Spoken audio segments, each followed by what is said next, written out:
the Mercian Itinerary. Book 4, The White Throne, a record of post-terminal captivity.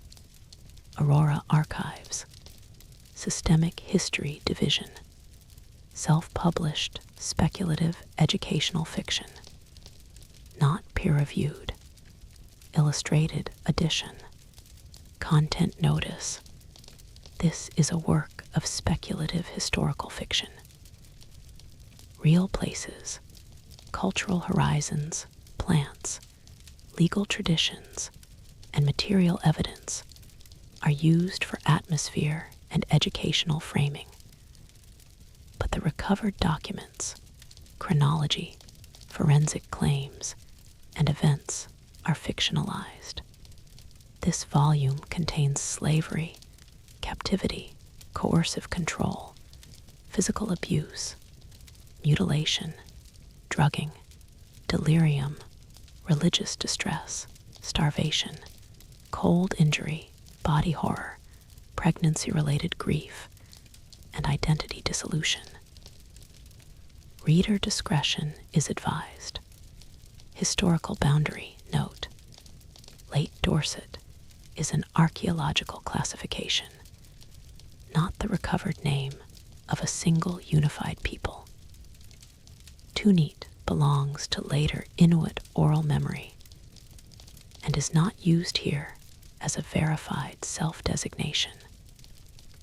The individuals, motives, transfer of a captive, and ritual scenes in this volume are fictional reconstructions built around material evidence and environmental constraints.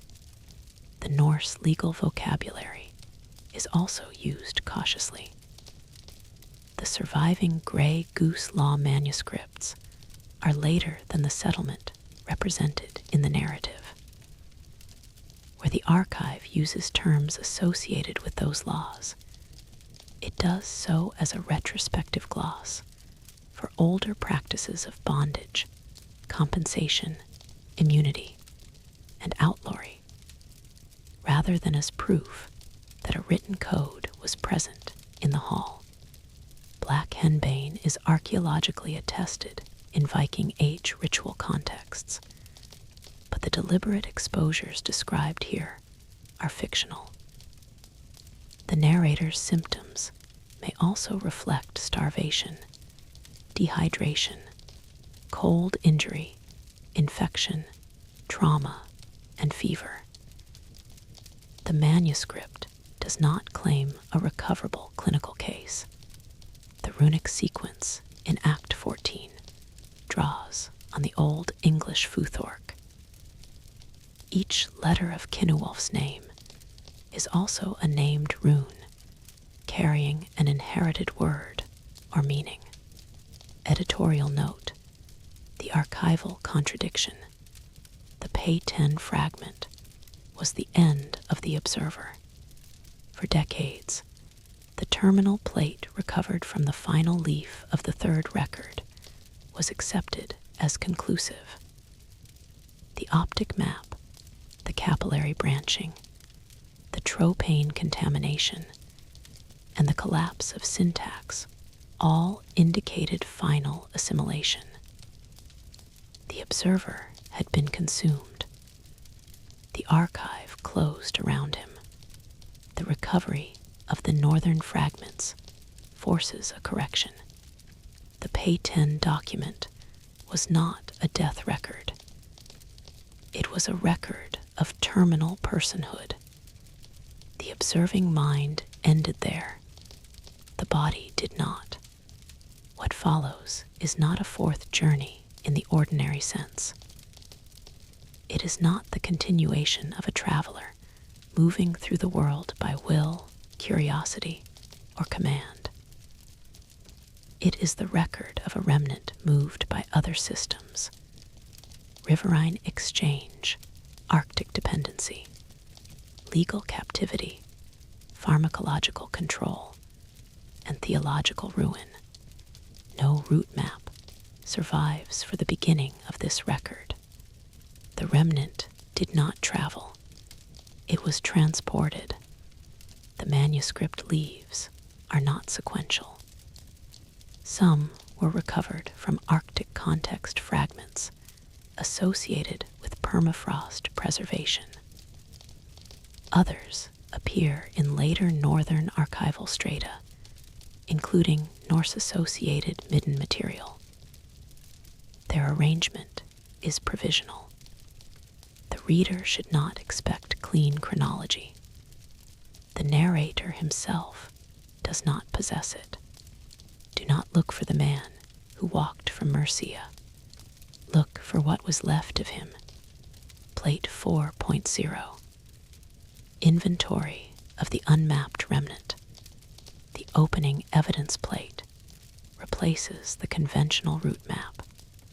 Recovered object class. Composite biological textile fragment. Probable origin. Post-Petén transfer layer. Condition. Incomplete, contaminated, non-cartographic. Root confidence. Absent. The object does not preserve a root. It preserves usage. Observed materials include torn bark fiber residue, degraded cotton thread, seal hide binding, mineral grit, dried plant alkaloid contamination, and one fragmentary optical stain consistent with damaged ocular tissue. Several protein traces suggest mixed human origin, though the archive cannot identify the second donor. A strip of dyed fiber is present. The weave pattern is domestic. The cataloger declined further comment. The fragment was originally assumed to be map material. Later analysis rejects this interpretation. There are no rivers, no coastlines, no directional markers, no settlements, no scale, and no intentional route geometry. The apparent lines are not cartographic. They are stress marks. They are folds. They are wounds, where the earlier records begin with geography. This record begins with the failure of geography. A map belongs to a traveler. An inventory belongs to property. Movement 1, the remnant that walks. Act 1, the eye that remained. I wake to white, not the crushing green of the deep canopy, not the wet rot of the jungle floor, not the gold of the hearth where the rain struck the broad leaves. And a woman sang words I did not know over the life beneath her skin. White, snow, salt, bone, the erased sky. The cold is not weather. Weather moves around a man. This enters him. It passes through the hides around my feet, through the stiff furs at my shoulders, through the old scars on my wrists, through the cracked places where the jungle opened me. It finds the center of the skull and drives an iron nail there. I try to open my eyes. The world arrives in halves. My right eye drinks the glare and recoils from it. The ice burns brighter than flame. It spreads in every direction. A white field without wall, tree, gate, road, roof, or mercy. My left eye is gone. There's no darkness there. Darkness would be a thing. There is only absence beneath the brow, a hollow, weeping ache packed with stiff, frozen moss. When I move my face, the packing pulls against the rim of the wound, and a white pain blooms behind my teeth. They took the jade. The word returns before the memory does. Yash, green, breath, rain. harvested the center of the world and left the flesh behind to walk. I reach for the knife. I reach for the hands that held my face. I reach for the bowl, the white flour, the fire, the shape of the loom. The memory breaks under my touch. I remember a carved wooden bowl. I remember dyed cotton crossing beneath her fingers. I remember a second heartbeat beneath the skin. I remember a green word spoken over the fire. Then the thought thins. Then it pales. Then it is gone. The fever burned the library of my mind to ash, and the cold has frozen the ash to the floor. I am moving. I do not know how long I have been moving. My feet lift and fall in deep snow, wrapped in hides that are not mine. Each step is slow, clumsy, obedient. A thick leather line runs from my waist to the waist of the man ahead of me. I try to pull back. The line tightens. The man does not turn. He does not need to. There are others before him, shapes wrapped in skin and fur, their heads lowered against the wind. Their faces are hidden behind narrow slits of bone. In my remaining eye, they are not men. They are pale owls walking upright across the sea. They are angels with no pupils. They are dead things pretending to breathe. The line jerks. I stumble forward. I am not a warrior. I am not an observer. I am not the king's messenger, not the desert's pupil, not the husband beside the hearth. I am the weight being pulled. A sound rises beneath us. At first, I think it is thunder. Then the ice answers itself. A low groan travels through the frozen plain, deep enough to live inside the ribs. The men ahead stop. All at once. No command is spoken. They lower themselves to the ice and press their mittened hands against it, listening through their palms. I stand upright too long. The man behind me strikes the back of my knee with the shaft of something bone-white. Not hard enough to break, hard enough to teach. I fall. My cheek hits the ice. The cold bites the skin at once.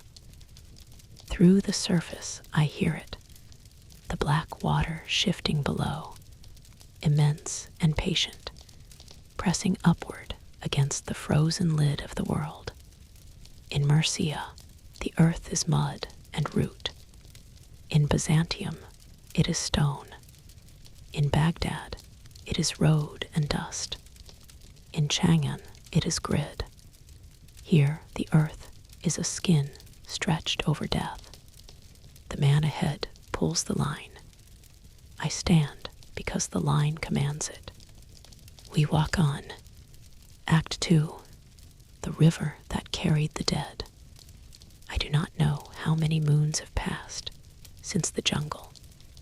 Time does not exist in the dark. It does not proceed. It pools. It gathers behind the eyes and leaks away when the fever rises. There is only the rhythm of water, the rhythm of walking, the rhythm of being handed from one set of hands to another. Before the white, there was river. I remember lying in the bottom of a narrow vessel stitched from bark and root. The hull flexed under me like a living thing. Brown water slapped against the sides. Above me, gray clouds moved through the black branches of pine and birch. The trees were taller than church towers and closer than spears. Men paddled without speaking. They smelled of river mud, smoke, fish oil, and wet hide. Their clothing was heavy with the damp of the banks. When I groaned from the pain in my empty eye socket, one of them leaned over me and pushed a paste of dried meat and berries into my mouth with the flat of a carved wooden blade. I could not ask where I was. I had no language they would keep. At night, they dragged the vessel onto mud and lifted me out like cargo. I slept beside bundles of cordage, skins, and smoked fish. Sometimes I woke to voices, sometimes to dogs, sometimes to the splash of unseen bodies in the black water. Once I tried to crawl away. I made it as far as the roots of a fallen tree. The forest tilted around me. My remaining eye would not hold the shapes together. The dark between the trunks filled with faces. A woman's hand, a loom, a child beneath skin. Then a man found me and pulled me back by the ankle. He did not strike me. That was worse. A beaten man can imagine himself a threat. I was not a threat. I was a thing that had slipped from the pile. I was returned to the goods. There were hands I almost mistook for homes. At one winter camp, an older woman cleaned the wound beneath my brow with warm water and a strip of softened hide. She worked without gentleness, but also without contempt. When I shook, she steadied my jaw between her palms until the trembling passed. A little girl sat beside her and copied each movement on a wooden doll whose face had been rubbed smooth by years of handling. For several nights, they let me sleep close enough to the fire that my feet stopped aching. The girl learned that I answered when she tapped her chest, and then mine. She gave me a word for fire. I gave her the Mercian word in return. Neither of us pronounced the other's word correctly. She laughed each time I failed, and after a while, I learned to laugh before she did. I began to believe that remaining might be possible. Then two strangers arrived with copper, dried fish, and a bundle of dark fur. The adults spoke until the fire burned low. No one looked at me while the bargain was made. At dawn, the older woman tied my cloak, pressed a piece of smoked meat into my hand, and turned my face away from the child. The girl called the word we had used for me. I looked back. The older woman struck my shoulder once, not in anger, but to make me move. Kindness had not canceled possession. It had only taught transfer how to feel like bereavement. At the next confluence, a man with a copper pendant tried to ask my name. He tapped his own chest, spoke, then pointed to me. The gesture was so familiar that hope rose before caution could stop it. I opened my mouth. Nothing came. The name existed somewhere behind the fever, but the road to it had closed. I could remember the feel of the runes cut into verse, the pride of hiding a self inside language, the old pleasure of knowing that a careful reader might one day find me. Yet, when a living man stood before me and asked, the chamber would not open. Cane ear. I could feel their shapes without their sounds. I touched my chest and tried again. King, Wolf, need. The wrong pieces crowded forward. The copper-pendant man laughed, not unkindly, and gave me a temporary name made from the missing eye. Everyone at the camp used it by nightfall. I answered because food followed the sound. That was another form of transfer. Before the body changed hands, the name did. At the muddy confluences of great rivers, I was passed onward. I saw copper move from hand to hand. I saw dried fish wrapped in skin. I saw stone blades, antler points, red ochre, carved bone, bundles of fur, and things I did not understand. I heard bargaining in tongues that struck the ear and vanished before meaning could root. Sometimes they touched my hair. Sometimes they lifted my chin to look into the one green eye that remained. Sometimes they touched the hollow place where the other had been. I learned not to resist. A man may survive the axe by raising a shield.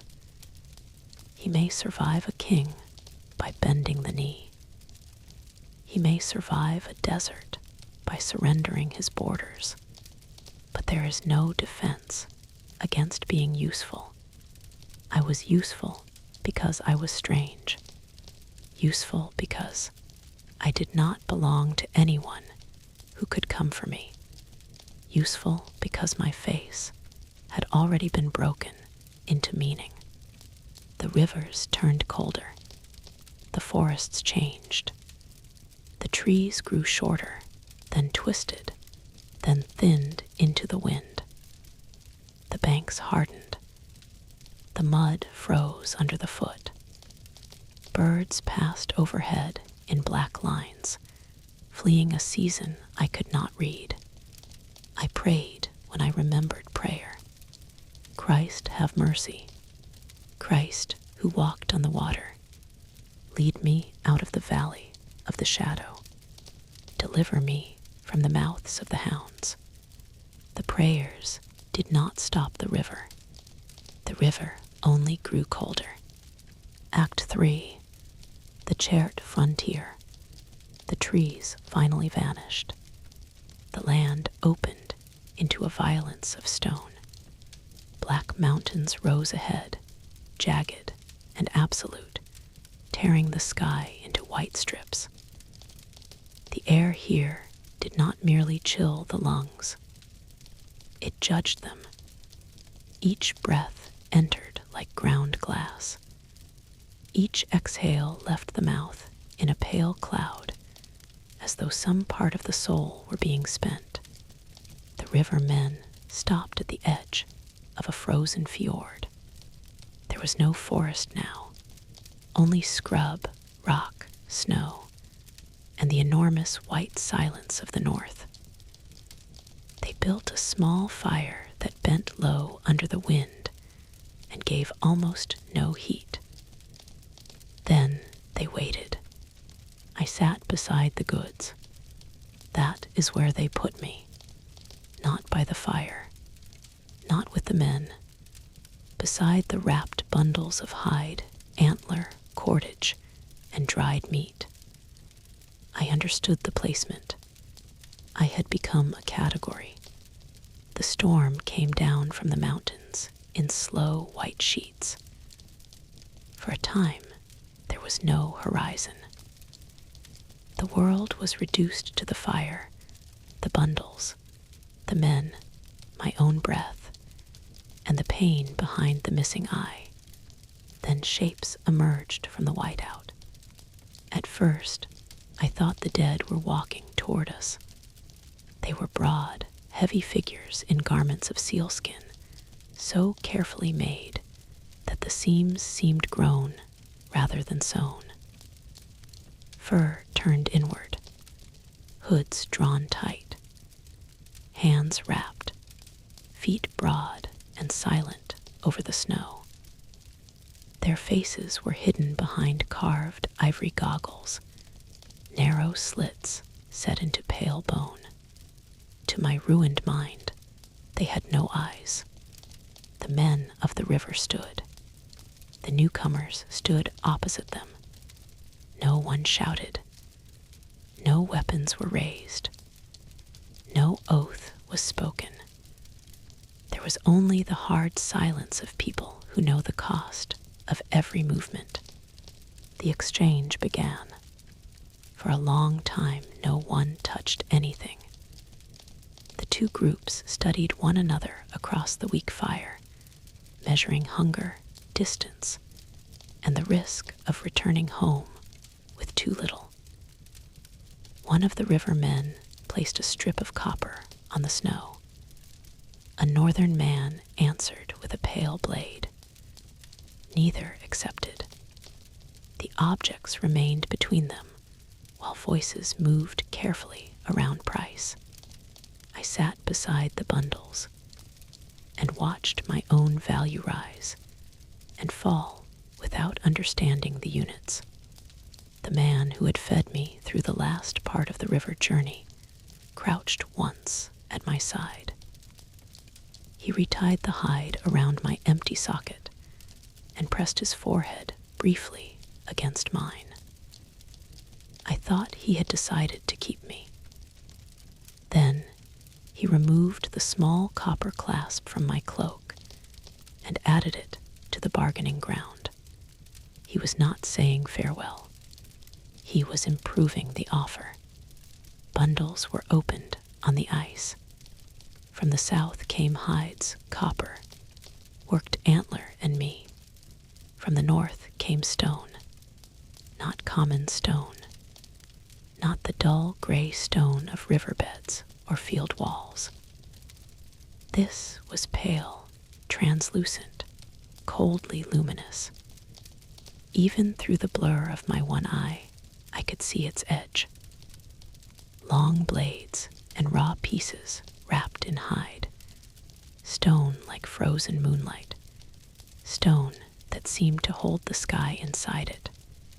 One of the river men lifted a blade and turned it toward the weak fire. The edge caught the light. I had seen gold move kings. I had seen paper move caravans. I had seen seals and ledgers move cities. Here at the end of the trees, stone moved men. The river men pushed me forward. I fell to my knees in the snow. No one helped me rise. The northern men looked at me. Or I believed they looked. It was impossible to tell behind the bone slits. One reached out and touched the hollow beneath my brow. His gloved finger was gentle. That made the terror worse. He spoke a word I could not understand. Another answered. The river men took the stone. They took the edge of the spear. They took the cold light. Then they turned south. I watched them go until the storm swallowed their backs. I waited for one of them to look over his shoulder.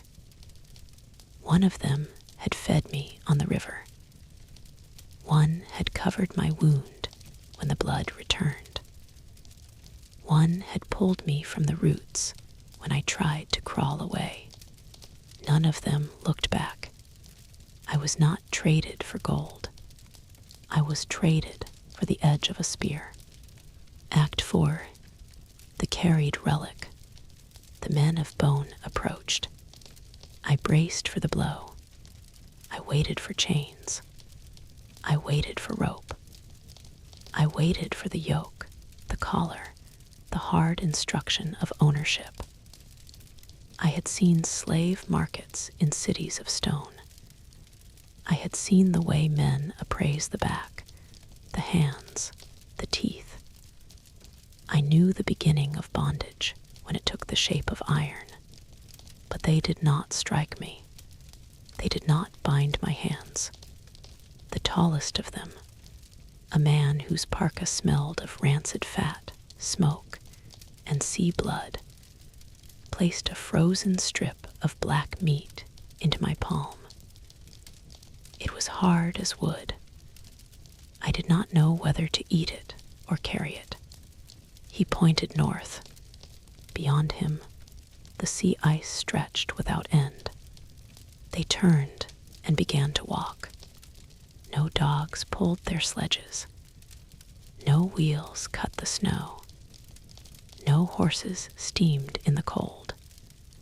The men leaned forward into leather traces and drew the loads themselves, step after step, bodies angled against the wind. I stood in the snow, holding the black meat. No rope held me. No man watched closely enough to stop me. South lay the invisible tree line. South lay rivers, mud, smoke, and perhaps some road that could bend back toward warmth. I turned toward it. I took one step. The wind struck me full in the face. It was not air. It was a wall with teeth. It stole the breath from my throat and drove needles into the wet rim of my remaining eye. The world vanished in white movement. The ground beneath my feet lost all certainty. There was no path, no mark, no scent, no shelter, no tree to lean against, no star to read, no stream to follow. I took another step and sank to the knee. Behind me, the men did not call out. They knew. I did not know how to read pressure ridges. I did not know how to find the breathing holes of seals hidden beneath snow. I did not know how to cut blocks from drifted ice, how to render fat, how to keep wet hide from freezing to the skin, how to tell safe white from killing white, how to hear the difference between ordinary cracking and the opening of the sea. I did not know how to remain alive. That was the chain. The ice was the cage. My captivity was absolute, and it required no cruelty. It was not forged from hatred, but from biology. Every calorie of warmth belonged to them. Every shelter, every lamp, every strip of fat, every path across the frozen water. If they left me, I would die. If I left them, I would die. The tallest man turned at last.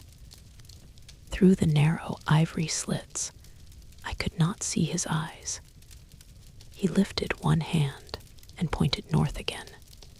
Not a command. A fact. I lowered my head against the wind. I followed the men of bone onto the frozen sea. The first day taught me that walking was not the same as traveling. They did not move in a straight line. They bent around pressure ridges, stopped to listen, crossed some white surfaces quickly, and others one cautious foot at a time. Places identical to my eye carried different meanings for them. A blue seam meant one thing, wind carved, snow another. A patch of new frost sent the entire line sideways without debate. By midday, my legs failed. The tallest man placed me on a sledge between bundles of hide. Relief came first. Then I saw where they had laid me, among the tools and meat. Each rise of the runners made my body knock against the cargo. The child with the carved animal walked beside me for a time and watched to see whether I would cry.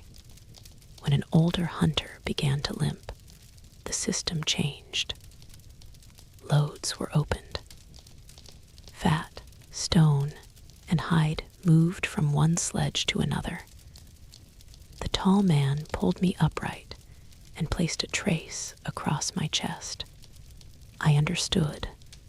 There was no category for permanent uselessness.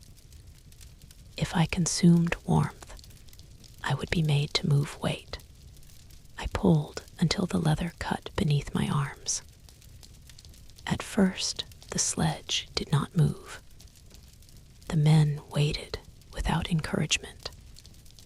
Then one runner lifted free of the drift, and the burden followed. The child watched the runner clear the drift. I worked faster. Night arrived without darkness changing much. The group stopped behind a pressure ridge and cut a low shelter into wind-packed snow. Bodies entered in sequence. I was placed in the middle, where the heat of others reached me, but movement did not. A lamp no larger than a hand burned between knees. Someone passed softened fat around the circle. Each person took one piece. No one took two. The tall man examined the raw places beneath my arms. He rubbed them with grease and bound them in soft skin.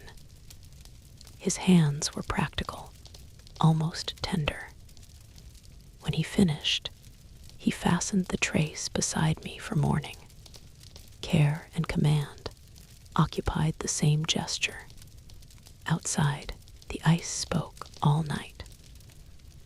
Long groans moved under the shelter, followed by sharp reports that seemed close enough to split the floor beneath our bodies.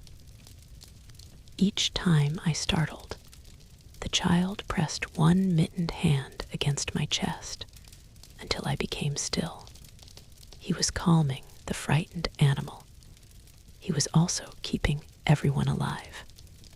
By the third day, I no longer knew whether I followed because I was captive, because I was afraid, or because the line had become the only sentence I could still complete, and the white closed behind us.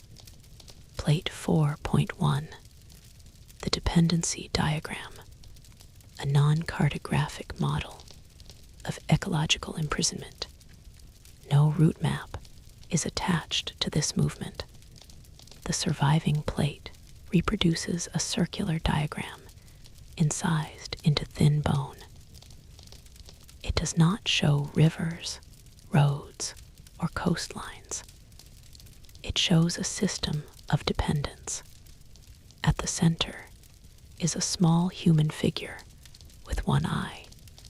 Around it are repeated symbols: breathing hole, seal, hunting hand and tool, sledge equipment, fat, meat, lamp, dwelling, mouth, and the dependent remnant. The figure is not placed at the top of the system.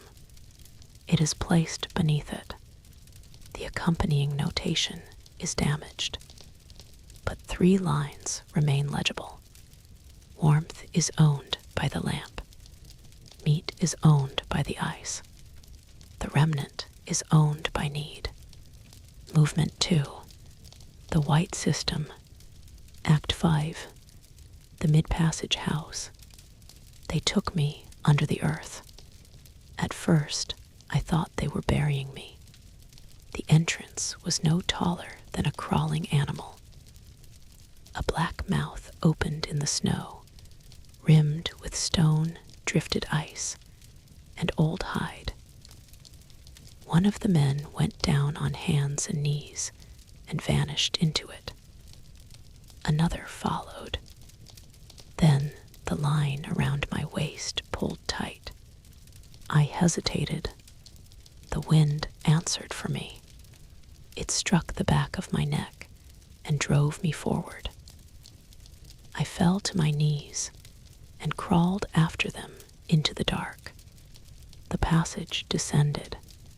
Snow scraped my shoulders. Frozen earth pressed close on either side. The smell came first: seal oil, old smoke, wet fur, human breath, rancid fat, and something mineral beneath it all. The cold smell of stone that had never seen the sun. Then the passage opened. The house lay low under the world. It was not a hall. It was not a hut. It was a lung dug into frozen ground. Stone slabs ran through the middle like a spine, dark and polished by many feet. On either side, raised platforms held bodies wrapped in skins. Lamps burned in shallow soapstone dishes, each flame small and yellow, each flame guarded as though it were a child. The air was thick with heat and rot, not warmth as I knew it, not hearth warmth, wood warmth, bread warmth. This was animal warmth, breath held inside the earth, fat burning slowly, damp hides steaming in darkness, bodies refusing to die by lying close to other bodies. I could not stand upright. The roof pressed low above my head, blackened by smoke and wet with condensation. Droplets gathered there, trembling in the lamplight. When they fell, they struck my face cold as melted grave water. No one spoke to me. They placed me near the rear wall, where the stone curved inward and the sleeping platform ended. I was given a strip of frozen meat, a cup of melted snow, and a hide stiff with old grease. The tallest man pointed to the place. I understood. This was where the object rested. Before I could lie down, the lamp-tending woman came to the wound. She removed the frozen moss from beneath my brow one fiber at a time. The packing had adhered to the flesh. Each pull opened a small heat of blood. I tried to push her away, and 3 people held me while she worked. She washed the hollow with warm salt water. The pain was clean enough to whiten the whole house. I screamed in Mercian, then Latin, then in sounds without language. No one struck me for it. The child watched from the edge of the platform, both hands pressed over his own eyes. When the wound was clean, she packed it with softened material and bound my head. Her touch became gentler only after resistance was impossible. I hated her. I also knew that without the cleaning I might die. I lowered myself onto the platform. The hide beneath me smelled of seal blood and sleep. I tried to keep my back straight, tried to hold some remaining form of dignity, but the house bent every man into its shape. Here, no one stood tall. No one entered with sword, banner, shield, or title. The roof made equals of all spines. Then the cold divided them again. Those who knew the system lived. Those who did not know, it waited to be fed. A child approached me. He wore a small hood of fur, drawn so tight around his face that only the round, dark eyes remained. In one hand, he carried a carved piece of bone, no longer than my finger. He held it toward my face. I thought it was a gift. I reached for it. The child pulled it back and laughed without sound. Then he placed the object against his own cheek and showed me its shape. A tiny animal, perhaps a bear, perhaps a seal, perhaps both. Its body was curved, but its ribs were marked on the outside.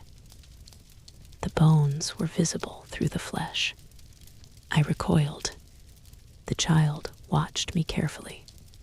He pressed the little carved thing to my missing eye. Not hard, not cruelly, with the grave attention of a priest correcting a gesture. Then he whispered a word I did not understand. The adults did not stop him. I turned away, but there was nowhere to turn. The wall was behind me. The lamp's smoke was above me. The bodies were beside me. The passage was before me. Beyond it, the wind.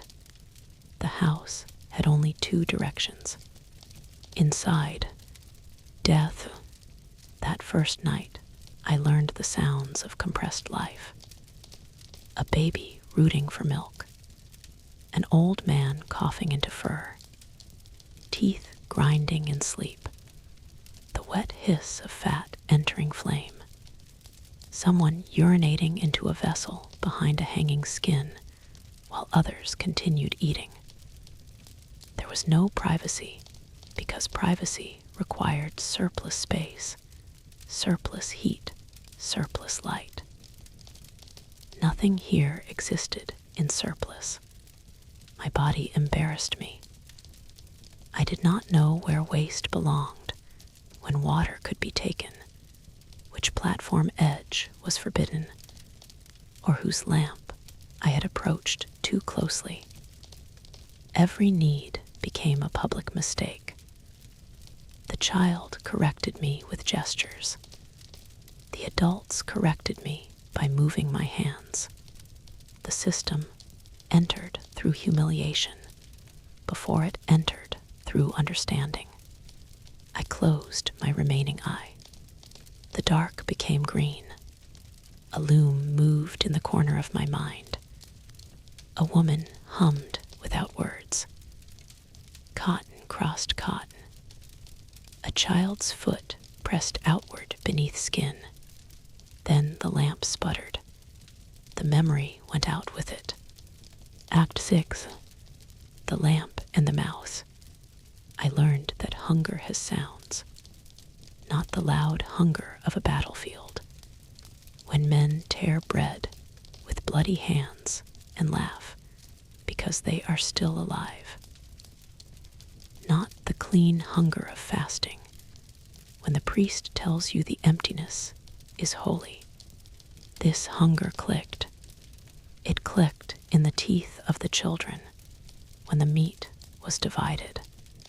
It clicked in the throats of the women when they swallowed slowly, making the fat last.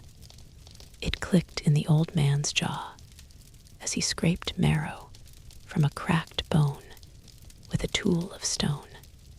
It clicked in me. The sound lived behind the tongue. Each morning, if morning existed, the men crawled out through the passage and vanished into the white. They took lines, hooks, blades, snow knives, and patience. They carried no shield. They carried no banner. They did not go to war with men. They went to war with absence. Inside, the lamps remained. The lamps were the true rulers of the house. Every movement served them. Children fed them. Women trimmed them. Old hands guarded them against waste. The flame ate fat. The fat came from seal. The seal came from the breathing hole. The breathing hole came from knowledge I did not possess.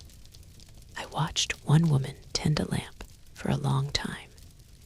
She leaned over it, her face dark with smoke, and used a small tool to pull the burning edge of the wick into a better shape. The flame lifted. The shadows softened. A sleeping child breathed easier. It was a small act. It was also dominion. Here the lamp owned the living. The lamp decided whether the house remained human or became a tomb. One day, the lamp-tending woman placed the trimming tool in my hand. The house became quiet. She guided my wrist toward the wick and showed me how to draw the burning edge outward so the flame would widen without smoking. The movement looked simple. I had held quills, knives, reins, and sword hilts. I had copied letters small enough to hide a name inside a poem. I touched the wick badly. The flame collapsed. Every face turned. A child began to cry. The old man lunged forward with another wick, while the woman seized my wrist hard enough to bruise. For several breaths, the lamp was only a red point in oil. The roof seemed to lower. The cold beyond the walls became present inside every mind. Then the flame rose again. No one beat me. No one needed to. Their fear had already entered me. I understood that my ignorance was not merely useless. It was dangerous. A mistake that would have earned ridicule in Mercia could kill a household here. Dependence worked in both directions, though not equally. They had accepted the cost of preserving me. Therefore, they also had to teach me not to destroy what preserved them. The next day, the woman placed the tool in my hand again. My fingers shook. This time, the flame widened. No one praised me. The child nodded once. That nod became the first task I wanted to perform correctly. I was given the worst parts. Skin to chew when meat was scarce. Melted water clouded with soot. A strip of fat so old it tasted of smoke, salt, and the inside of a dead animal. I ate everything. I licked the grease from my fingers. I scraped my nails against stone to gather what had fallen. The shame came after, always after. Before eating, there was no shame. There was only the mouth. One night, while the wind pressed against the roof hard enough to make the whole house tremble, an old woman placed a bowl in front of me. Inside was something pale and soft. Not meat, not fat. Something boiled until its shape had almost been persuaded to disappear. I looked at her. She pushed it closer. My stomach cramped so violently I nearly folded over it. I ate. It was slick, warm, and faintly sweet. It filled the mouth like memory. For one heartbeat, I was back beside the fire in the Highland village. Steam rose from Maze. Her hands moved over the bowl. She smiled because I had burned my fingers and tried not to show pain. I swallowed. The old woman in the ice house watched me. I looked into the bowl again. There was only boiled hide. I laughed. The sound frightened the child beside me. I laughed harder, though no joy moved through me. The house turned toward the noise. Faces appeared in lamp glow, round and dark, within fur. The old woman lifted the bowl away. I reached after it. That is when the shame came. Not because they denied me food. Because I had reached. A man may be forced. A man may be beaten. A man may be bound. But when hunger teaches him to reach, the chain has entered the hand. The child with the carved animal began sitting near me after that night. He did not offer the carving again. Instead, he pointed. lamp, mouth, hand, ice. He spoke each word, waited, and laughed when my tongue broke it. I answered with my own words. Light, mouth, hand, ice. Sometimes the sounds were close enough that we both became still, startled by the possibility that two worlds might share a root beneath all that distance. The woman who tended the lamp watched these lessons without smiling. On the fourth day, she placed a narrow pair of repaired bone goggles beside my sleeping place. One slit had been widened for my remaining eye. The leather tie was old and carefully patched. No one claimed the gift. I understood the rule. Mercy could exist here, but it could not be separated from need. They preserved what the household had accepted into its burden. A broken knife might be repaired. A lamp might be guarded. A useless stranger might be taught the word for ice. I slept badly. In the dream, the lamp was a mouth. It opened and closed over a strip of green cloth. It chewed without teeth. Act 7. Snow blindness. When the sun returned, it came as an attack. For many days, there had been only dimness, storm light, lamp glow, and the blue-black shadow of the house passage. Then the weather cleared, and the men took me out onto the ice. I thought light would save me. I had been wrong about so many things that this should not have surprised me. The white world opened under a hard sky. The sun stood low, but its force did not come from above alone. It struck the ice, leapt upward, and entered the eye from every direction at once. There was no shadow deep enough to rest in, no wall to turn toward, no dark surface to receive the gaze. My remaining eye began to burn before we reached the first pressure ridge. At first, it was only watering, then heat, then the feeling of sand beneath the lid. I blinked and blinked, but the pain sharpened. The white field split into needles. Every ridge of snow became a blade. Every reflected glimmer entered the skull. The others wore their narrow bone goggles.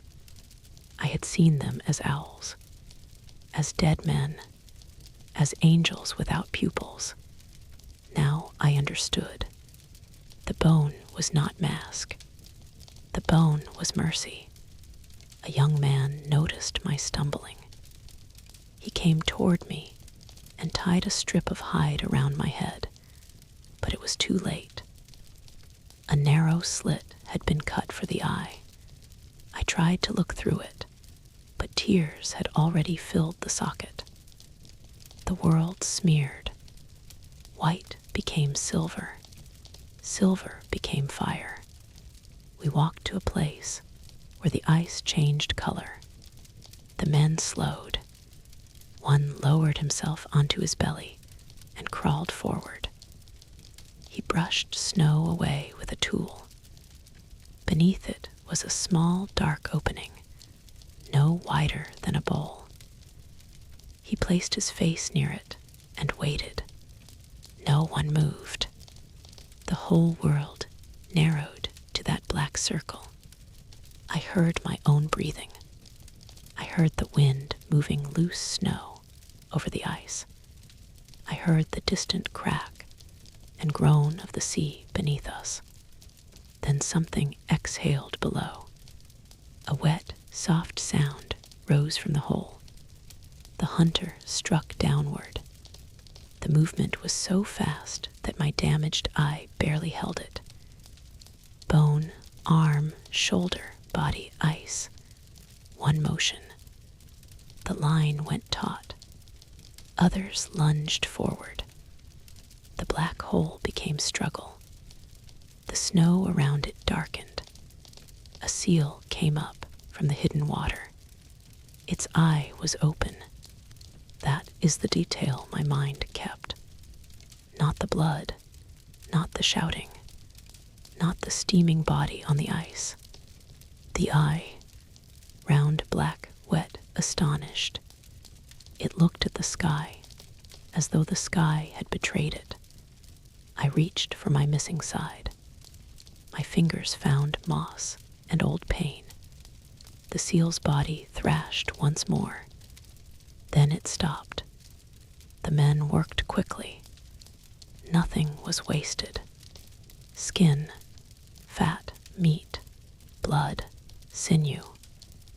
Each piece moved into knowledge, into hands, into survival. There was no cruelty in their efficiency. That made it harder to hate. I wanted someone to be monstrous. The ice offered only need. By the time we returned, my remaining eye was filled with knives. Inside the house, the lamp flame fractured into many flames. Faces became smears. The roof bent downward.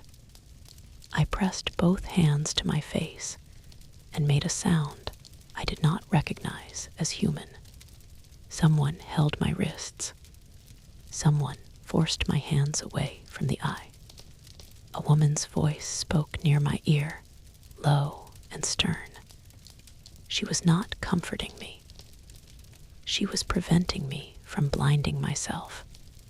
I tried to tell her I had only one left. I tried to tell her they had taken the green one. I tried to tell her I could not afford pain there. No words came, only my mouth opening and closing. Like the seal, for 3 days, I saw almost nothing. The house became heat, smell, and touch.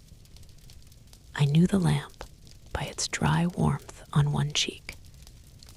I knew the old man by the scrape of his sleeve. I knew the child by the quick double tap he gave my wrist before placing food in my hand. Blindness made the household larger and smaller at once. Without sight, every voice seemed farther away, but every body that brushed mine became enormous. I could not reach the passage without guidance. I could not eat without spilling. I could not tell whether those around me watched with pity, fear, or impatience. At night, the missing eye began to ache in sympathy with the injured one. I became certain that both were gone. The thought did not feel like loss of sight alone. It felt like expulsion from the archive. Without vision, there would be no more maps, no plates, no faces, no proof that the world continued outside the skull. The child placed the repaired goggles over my bandage, even though I was indoors. He adjusted the leather until the slit rested before the swollen eye. Then he pressed the carved bear seal into my palm. For the first time, he let me keep it until morning. When the shapes finally returned, the first thing I saw was the tiny animal's ribs cut through its skin. The second was the child's face waiting above it. Act 8, the sucking tube. They decided there was something inside me. I understood this not from their words, but from the way they began to watch my breath. The old man with the narrow shoulders came first. His hair was bound back with a strip of hide. His face was heavily lined, and one cheek bore a long, pale scar that pulled the mouth slightly upward, giving him the expression of a man forever about to smile at something terrible. He sat across from me in the lamp glow and placed several objects on the stone between us. A carved bear with a human spine marked through its belly, a small disc of bone pierced with a hole at the center, a thin tube of ivory polished by long handling, a fragment of pale stone. He arranged them carefully. The child, with the little animal carving, watched from behind his shoulder. The old man pointed at my missing eye, then at the tube, then at the lamp, then at my chest. I shook my head. It meant nothing to him. Two men held me upright, not violently, firmly, as one holds a struggling animal that may injure itself. The old man leaned close. The ivory tube was cold when he pressed it against the hollow beneath my collarbone. He inhaled sharply.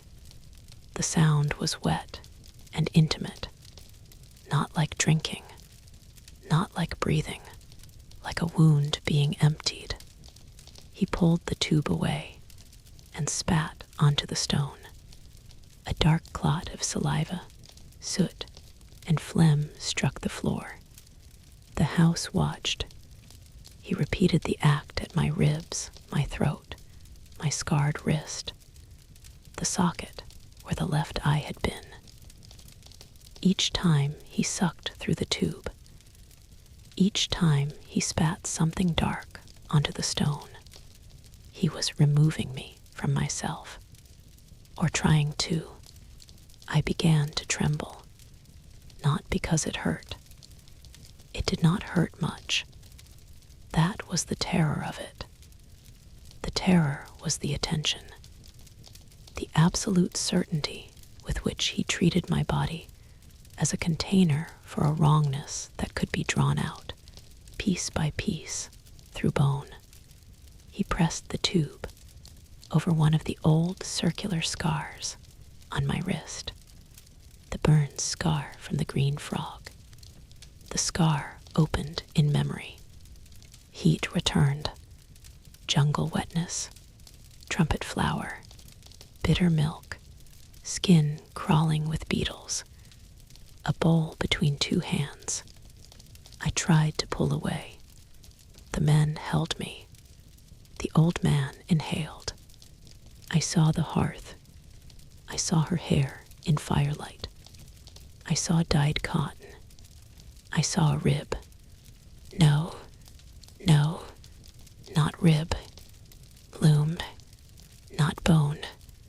Wood, not flesh. Food, no. The old man spat. This time, the clot on the stone looked green. It could not have been green. I know this. Some part of me knows this. The house light was yellow. The floor was dark. The old man's mouth was red with cold. But I saw green. The old man saw me see it. His face changed. Not fear, recognition. He turned to the others and spoke quickly. Several people made small sounds. The child stepped backward. The woman who tended the lamp touched brow, mouth, chest, then the floor in a sign I did not know. The old man lifted the bone disc. He held it between my face and the lamp flame. Through the hole at its center, I saw the light shrink to one burning point. One eye, one star, one hole in the world. The old man spoke again, slower this time, as though addressing whatever lived behind my remaining eye, rather than the man in front of him. I understood nothing. Yet I understood everything. They did not think I was sick. They thought I was occupied. They thought something had crossed the world inside me. And perhaps they were right. That night, after the ritual, they moved me closer to the lamp. A mercy or containment. The child no longer laughed when he looked at me. The old man hung the bone disc above my sleeping place. It turned slowly in the rising heat, its central hole passing over the lamp again and again. Each time the flame showed through it, I woke. One eye, one star, one wound. The green is not gone, I thought. The green has followed me under the ice. Outside, far above the buried house, the wind dragged snow across the roof. Inside, the lamp ate fat and lived. I lay beneath the turning bone and listened to the house breathe. For the first time since the jungle, I understood that they were afraid of me. Not enough to free me, only enough to keep me alive. 2 days later, the ice opened beneath my right foot. There was no warning I could read. One moment the surface held, the next it folded, and black water took the leg to the hip. Cold entered so quickly that pain had no time to form. I struck the ice with both hands, but the edge broke under my weight. The remaining eye filled with water and sky. The tallest man threw himself flat. He caught the back of my parka, while another seized his ankles. For several breaths, we became a chain of bodies laid across the cracking surface. One man holding another, that man holding me, the sea pulling all of us downward. They could have released me. The thought came cleanly.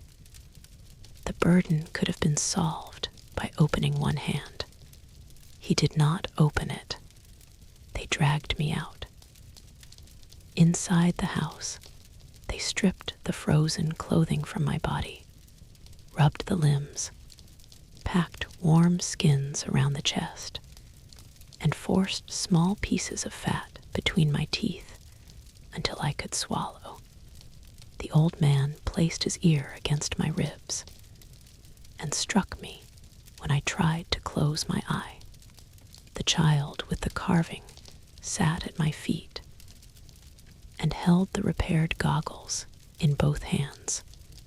I understood then that captivity and care were not opposites. A person could preserve what he would not release. A household could risk 3 lives to save the stranger who remained unable to leave it. The knowledge was colder than the water. It denied me the comfort of simple hatred. Archival interruption. The white interval. At this point, the substrate, hand, and chronology fail. The final Arctic leaf ends in a controlled hand, although its lower edge shows water damage and compression. The next surviving leaf is written on a different material, in a later orthographic layer, yet resumes the same first-person consciousness without introduction or acknowledgement of elapsed time. Material dating does not support a continuous human lifespan between the sequences. The gap is not a matter of missing months or years. It exceeds the ordinary persistence of a wounded body. No biological mechanism explains the narrator's survival, and the archive proposes none. Permafrost can preserve remains. It does not preserve a living witness for centuries. Readers should not interpret the white interval as a biomedical claim. 4 possibilities remain open. The body persisted impossibly. The identity was copied into a later witness. The archive has joined unrelated fragments. Or the interruption belongs to the fictional logic of the record itself. To the subject, the transition appears to last no longer than sleep. Preservation, replacement, miracle, and contamination cannot be separated. The record continues because the voice does. Movement 3. The False Christ. Fragment 4. A. The ownership entry. Recovered interpretive fragment. Certainty remains limited. This fragment is not a map. It is a list. The surviving lines appear to record goods removed from a northern shoreline after seasonal thaw. The hand is not Mercian. The language is fragmentary and later than the first records. Several terms remain disputed. Readable entries include 2 seal-hide bundles, 1 walrus hide rope, 3 broken ivory goggles, 1 damaged iron knife, 1 half-blind foreign man. No price is attached to the man. This does not indicate freedom. It indicates uncertain valuation. Act 9.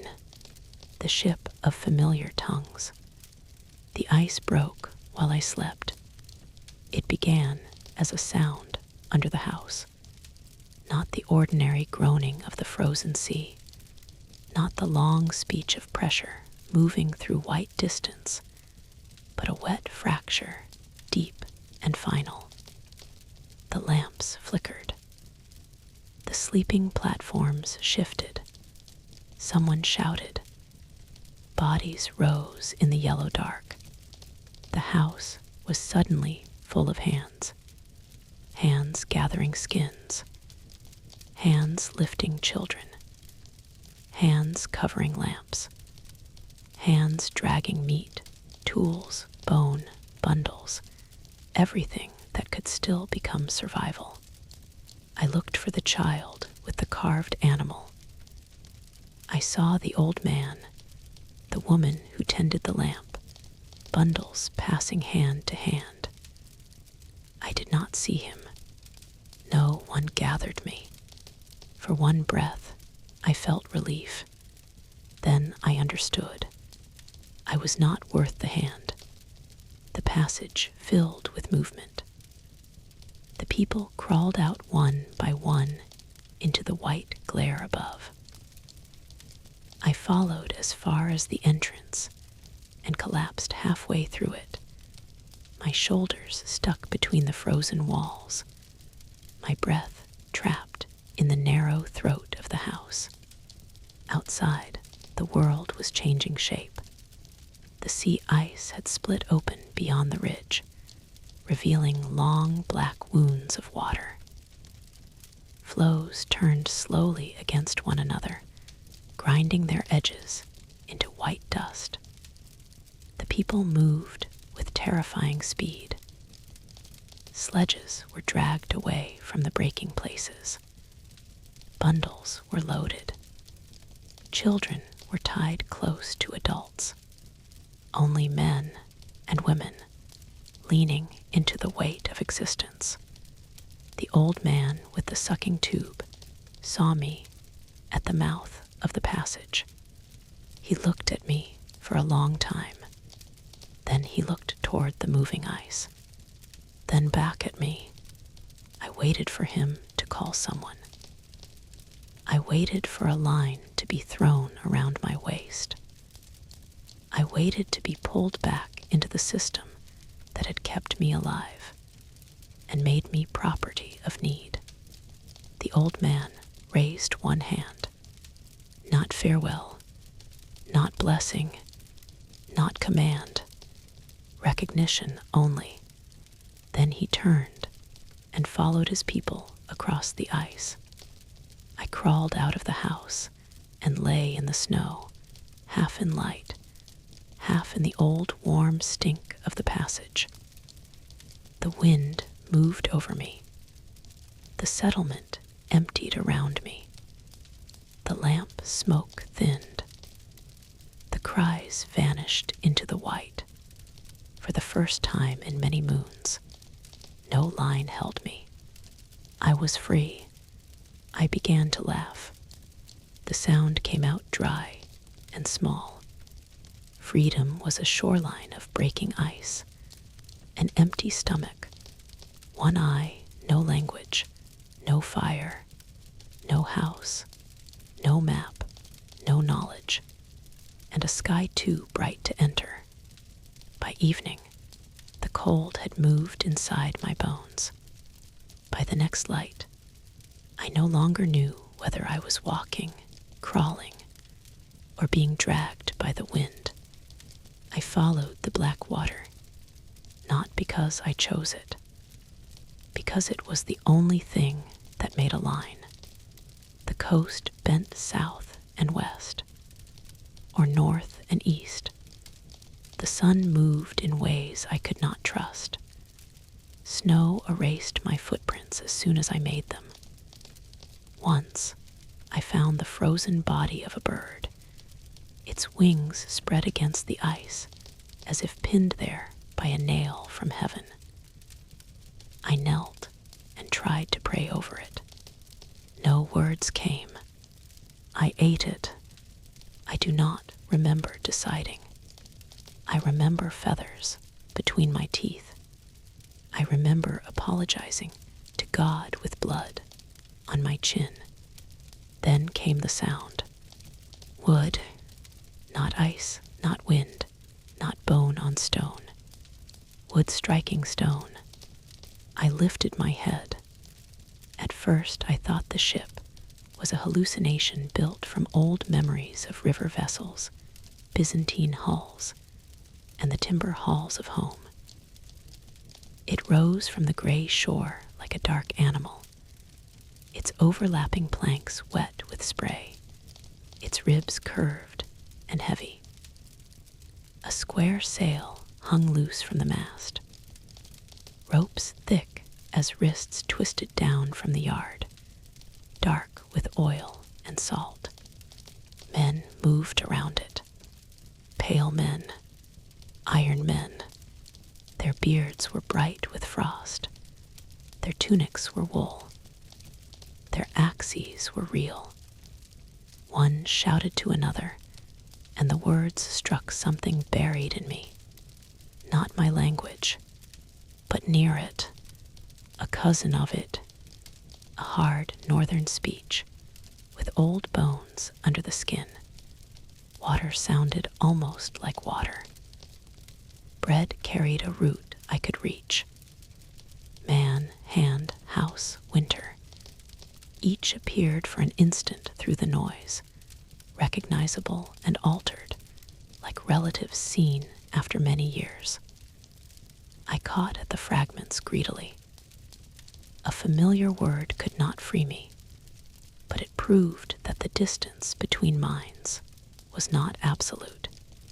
That proof became the first bait of the second captivity. I tried to stand. My legs failed. I crawled across the stones toward them, dragging the empty side of my face through the gravel. One of them saw me. He shouted. Others turned.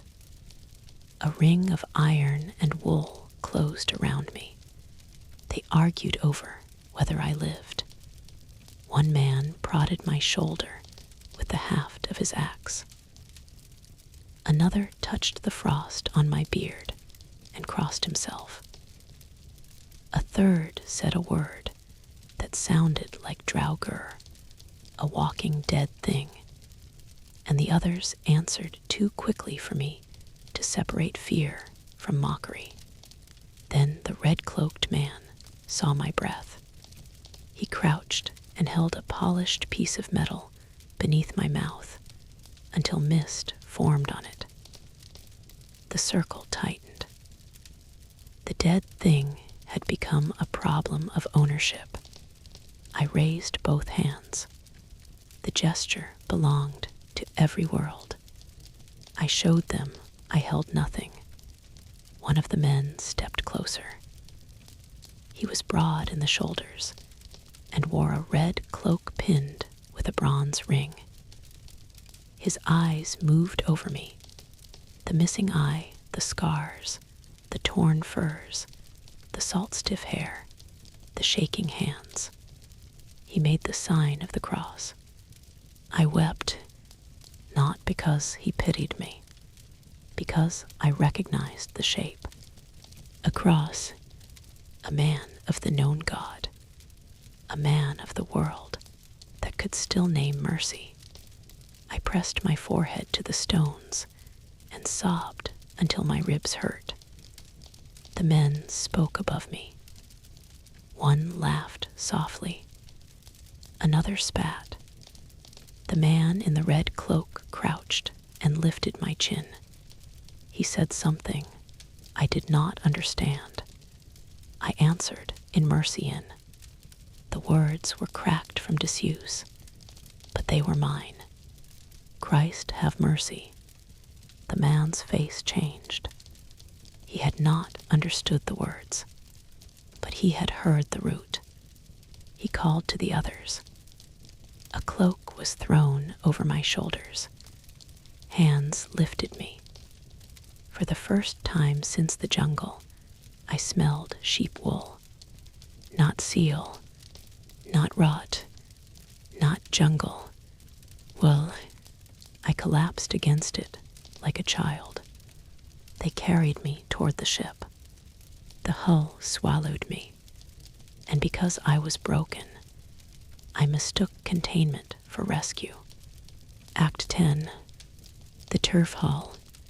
The sea was black, not the black of jungle shadow, full of leaves and teeth and hidden water, but a hard, metallic black beaten flat by wind. The ship climbed and fell across it. Each rise lifted my stomach toward my throat. Each descent drove pain through the socket where the eye had been. I lay among cargo, coils of hide rope, bundles of wool, iron tools, a chest that smelled of tar, barrels, bone, wet wood, a slaughtered seal stiffening in the cold. The men stepped over me when they needed to reach something. No one kicked me. At the time, I thought this kindness. One young sailor taught me 3 words during the crossing. Water, bread, sit. He made me repeat them until the others laughed at my accent. Then he pointed at the cargo and gave me another word. Property. He pointed at a coil of rope, a barrel, the slaughtered seal, and finally at me. The men laughed again. I laughed with them because I still believed the joke might be a bridge. It was a warning. I did not understand. I did not yet understand that one does not kick cargo without reason. There were moments when the speech around me almost opened. A word would flash near meaning, then vanish.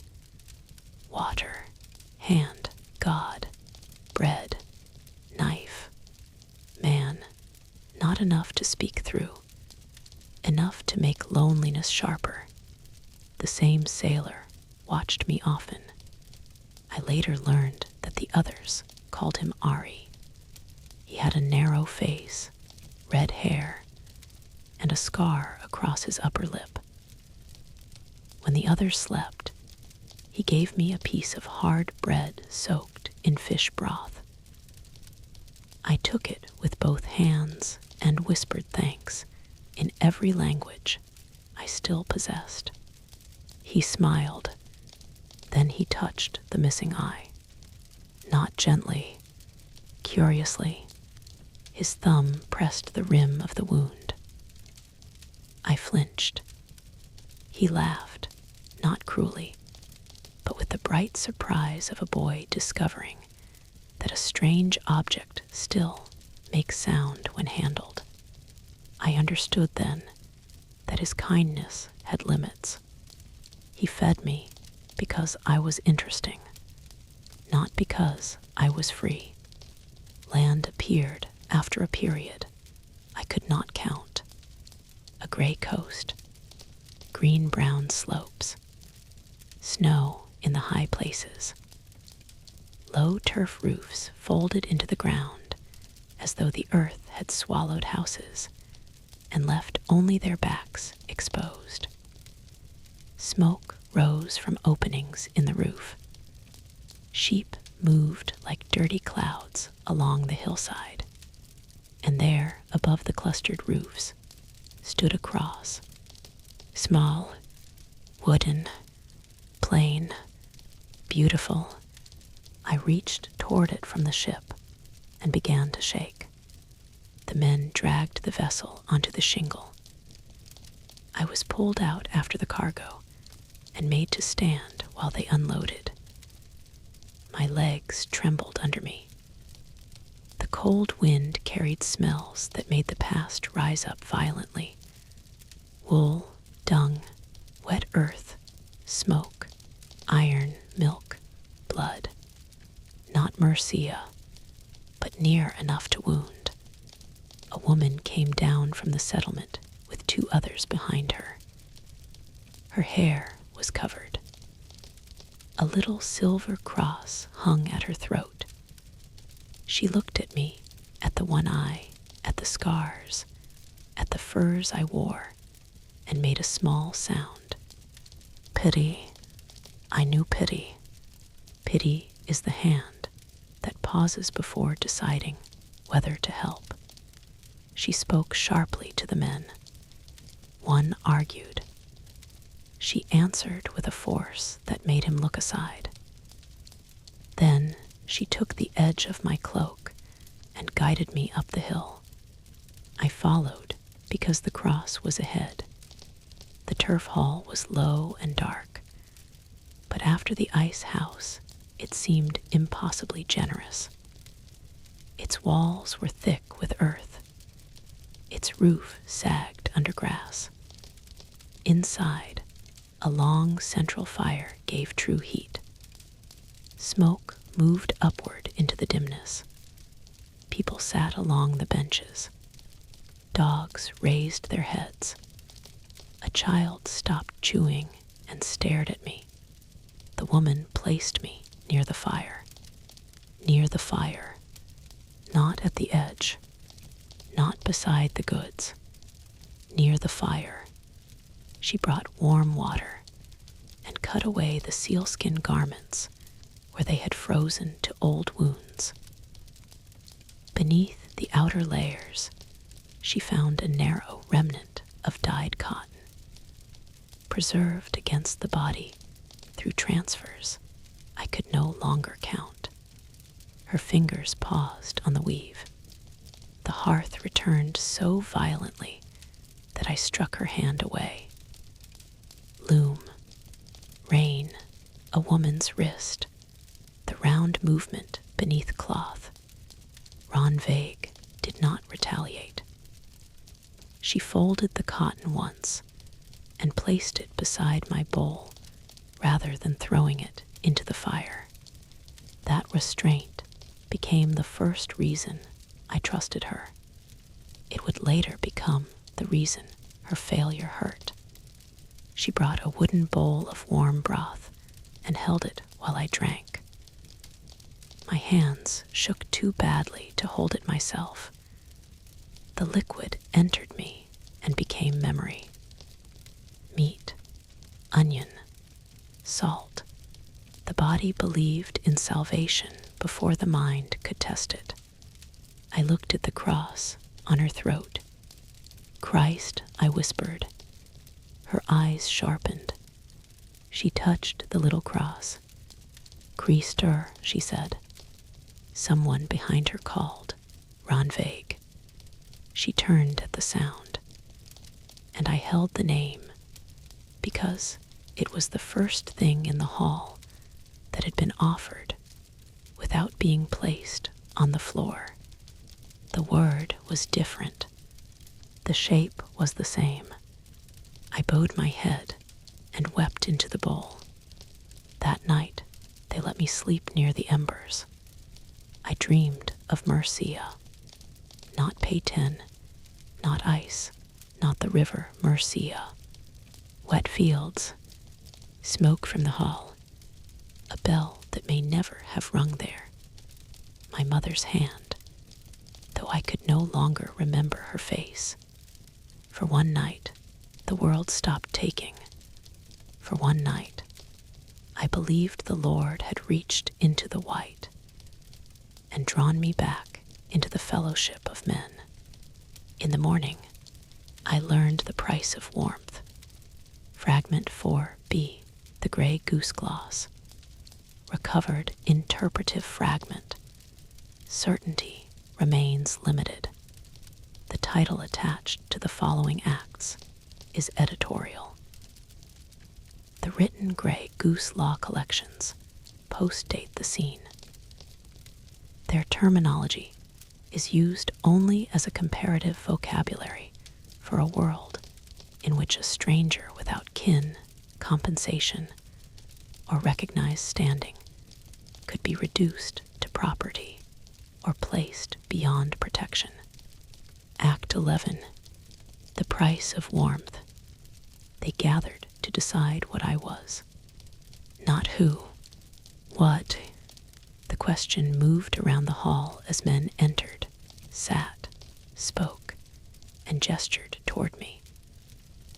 I sat on a low stool near the wall, wrapped in borrowed wool. The woman with the cross stood behind me for a time, but even she did not touch my shoulder.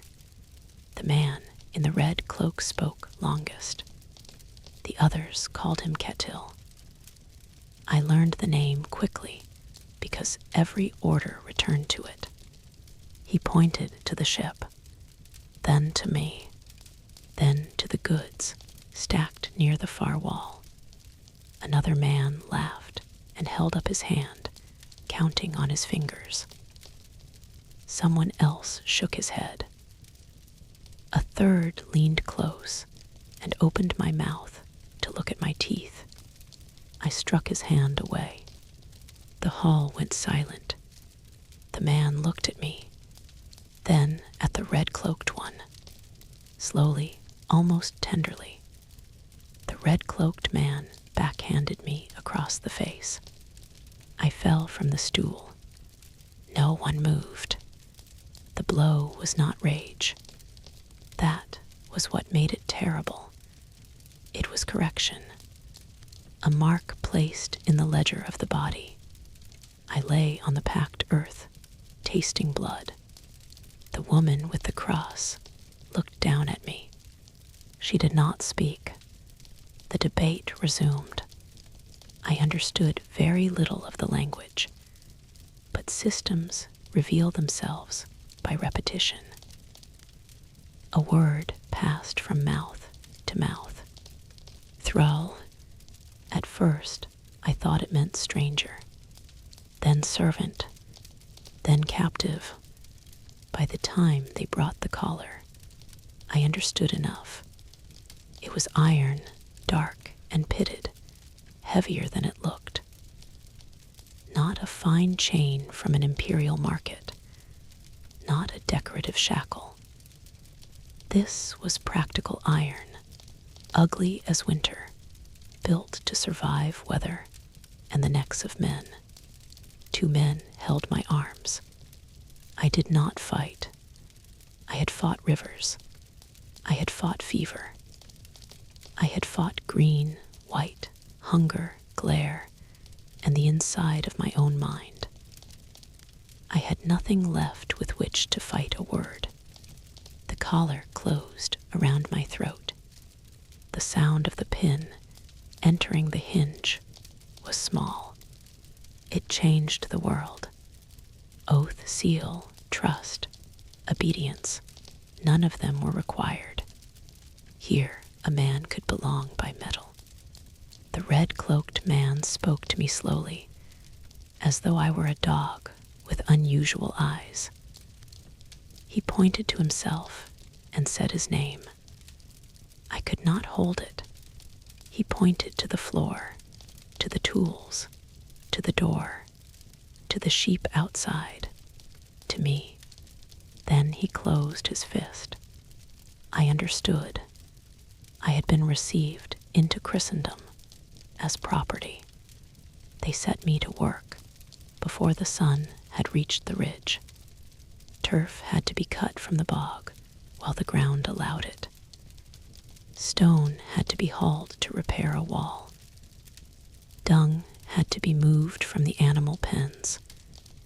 Wet wool had to be carried. A dead sheep had to be skinned. I worked because the collar taught quickly. The days became a grammar of commands. Lift, carry. Cut, kneel. Wait again. Catil discovered that I understood demonstration faster than speech, and therefore treated explanation as waste. If I placed a turf block badly, he kicked it apart and made me rebuild the course. If my hands slowed, the boy struck the neck ring. If I dropped a stone, I carried 2 on the next journey. Once Catil lent me to a neighboring farm for the slaughter of sheep. The farmer's brother struck me across the ear when I failed to understand where he wanted the hide stacked. Blood ran from the remaining ear into my collar. The men argued afterward, but not about the blow. They argued over whether the damage reduced my value and whether Catil was owed compensation. No one asked whether I hurt. I stood between them while they priced the pain. A week later, Ari slipped me a whetstone and showed me how to scrape rust from the collar where it cut the throat. The next morning, he laughed with the others when I fell in the yard. He was capable of kindness only when kindness cost him nothing. That made him easier to understand than Ronveig. Ronveig's pity cost her silence. She brought salve for the neck and hid it beneath the straw. She placed food in my hands when no one watched, but on the public floor, she still set the bowl down like feed. Each private mercy made the public refusal sharper. I began to understand that no single person needed to believe the whole cruelty. Catil believed in property. The boy believed in correction. The neighbor believed in compensation. Ari believed that mockery kept him among the free. Ronveig believed she could remain innocent by helping only where the system would not see. Together, their smaller beliefs made the cage. At the first winter feast, Catil used me as entertainment. He made me stand on a bench while guests drank. Ari translated enough for them to demand sounds from the southern world. I gave them a Latin prayer. They applauded the rhythm without understanding the meaning. Catil pulled the cloth from my missing eye so they could see the hollow. Men passed a cup and wagered on whether the wound had been made by blade, beast, or God. One guest pushed his thumb into the scar at my wrist. Another lifted the edge of my tunic to inspect the marks along my ribs. When I resisted, laughter rose around the hall. guest caught my jaw and tried to drag me toward the storage passage. Ketil stopped him. For one hopeful instant, I mistook intervention for protection. Then Ketil named a price. The men argued. The guest decided I was not worth it and returned to his drink. I stood on the bench with the room still laughing and understood that the body could be rented without ceasing to be owned. The threat did not require completion. Knowledge was enough. Every doorway in the hall changed after that. Ronveig brought me a cloak when the guests slept. She said nothing. I wanted her to tell me the hall had crossed a boundary. Her silence told me the boundary had always been there. When I slowed, a boy struck the iron ring with a stick. Not hard. Enough. The sound passed through the collar into my jaw. After the third time, I no longer needed the stick. The memory of the sound moved me. At noon, I was given food apart from the others, not because they feared me, because I was not of the table. The woman with the cross brought the bowl herself. She did not meet my eye. I wanted to hate her for it. I could not. Pity had limits here, and she lived inside them. I tried to ask her why. The Mercian words came first, then a little Latin, then a fragment of the river, then nothing. She only heard noise. She placed the bowl on the ground. On the ground, not in my hands. That was the lesson. The hall had given me warmth, but warmth had not made me human. That night, near the sheep pens, I saw the cross against the darkening sky. Beneath it, beyond the hall, older mounds rose from the earth like sleeping backs. The dead before the cross before the living. Old gods under grass, new God over wood. I touched the iron at my throat. The Lord had found me. Men had classified me first. Act 12. The law without walls. There are laws here colder than snow. I learned this from the old man who counted property. He was not a priest, though he could read marks. He was not a king, though men listened when he spoke. He kept pieces of wood scratched with signs and remembered debts that no one else wished remembered. He came to inspect me after 3 days.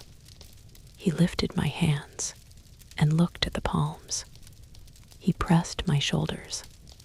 He examined the scars on my wrists. He touched the missing eye without asking. Then he spoke to the red-cloaked man, and I heard the word again. Thrall. Another word followed. Forest man, or something like it. The old man gestured toward the hills. He mimed running.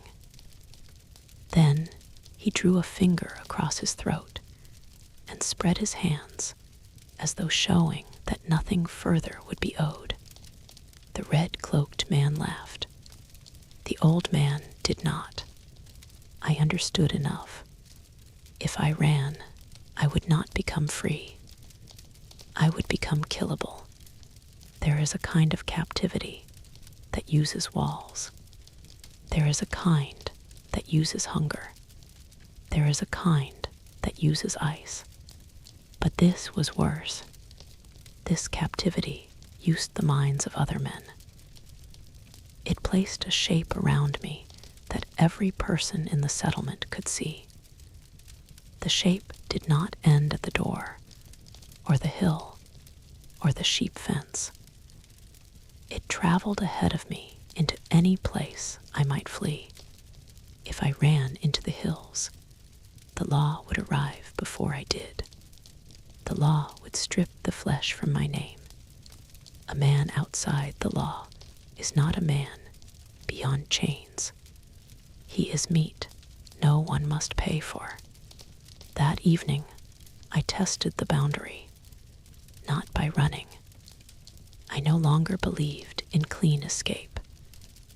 I only walked too far while gathering stones from the slope. The settlement lay below me, its turf roofs almost indistinguishable from the ground. Smoke rose from the hall. The cross stood small and black against the pale sky. Beyond it, the sea opened like a sheet of hammered iron. For a moment, no one watched. The old reflex woke. South, always south, toward warmth, toward river, toward forest, toward some road that would eventually remember Mercia. I took 3 steps beyond the stone line. A dog barked, then another. A child shouted. The red-cloaked man emerged from behind the sheep wall with a coil of rope in his hand. He had been watching after all. Or perhaps the system had been watching through every eye. He did not run toward me. He did not need to. He only held up the rope. Behind him, the old man who counted property stepped from the hall and looked at the hills. I looked too. There was no forest there, only rock, wind, marsh, and distance. Not the forest of Mercia, where a man might vanish among trunks. Not the jungle where paths close because they are alive. This was bare land. A fleeing man would be visible for miles. The red-cloaked man pointed to the ground at his feet. I returned. The settlement priest saw the exchange from the church path. I called to him in Latin. The first words came badly, then steadied. Christianus sum, liber fui. I am a Christian. I was free. He stopped. For one suspended moment, the old language did what I had prayed language could do. It crossed the distance. He understood me. His eyes moved from my face to the collar, then to Ketil. Ketil laid one hand on the iron ring. The priest lowered his gaze. He did not deny that I was Christian. He denied that recognition required action. Then I returned to the yard. The rope went around my wrists that night, not because I had run, because I had imagined it. Ketil tied me beneath the eaves where wind came down from the slope. The punishment was carefully measured, close enough to the wall that I would probably survive, far enough from the smoke hole that the warmth could not reach me. The collar was fastened to a post at a height that prevented sitting fully or standing comfortably. People passed throughout the evening. The boy who struck the ring avoided my eye. Ari carried a bucket past and left it just beyond my reach. Ronveig came once with a blanket, but Ketil saw her from the doorway, and she carried it back inside. The priest crossed the yard after dark. He heard me reciting Latin to keep my thoughts ordered. He did not stop. No single person performed the whole punishment. Ketil tied the rope. The house withheld warmth. The others supplied obedience by continuing their ordinary tasks around the suffering body. By dawn, captivity no longer seemed to belong to a master. It belonged to the agreement that his claim would be treated as real. When they untied me, my legs would not straighten. Catil ordered me to work before feeling returned to the feet. The lesson was not that escape brought pain. The lesson was that pain could be made public without becoming a question. They tied me near the animals. Sheep shifted in the dark beside me, their bodies warm, stupid, and blessed by not understanding law. I lay in the straw and listened to them breathe. Above us, through a gap in the wall, I could see the cross. The stars beyond it trembled with cold. I tried to pray. Christ who was bound, Christ who was struck, Christ who was sold for silver. The words should have comforted me. Instead, they opened a new horror. If the Lord himself had been bound, struck, and sold, then suffering was not proof of abandonment. It was proof of resemblance. The thought should have been holy. In the dark beside the sheep, with iron on my throat and rope at my wrists, it felt like a sentence. I slept. I dreamed of a tree. Not the cross, not the sabah, not the Mercian oak. A vast ash rising through worlds, its roots drinking from wells too deep for mercy. A man hung from it, pierced by a spear, one eye dark, one eye bright. Ravens sat on his shoulders and spoke in the voices of priests. I woke biting the rope. The sheep watched me. Their eyes were horizontal and calm. They had no need of theology. They knew what a pen was. Movement 4, the henbane gospel. Fragment 4, see alkaloid residue note. Recovered interpretive fragment. Certainty remains limited. Seeds and chemical residues associated with black henbane support the presence of the plant within the broader Viking Age world. They do not establish the exact method, dose, or intention described by the narrator.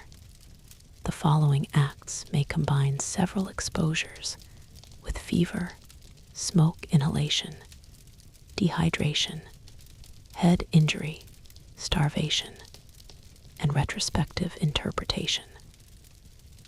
The archive preserves the experience, not a controlled toxicology report. Act 13. The vulva's wand. My prayers made them uneasy.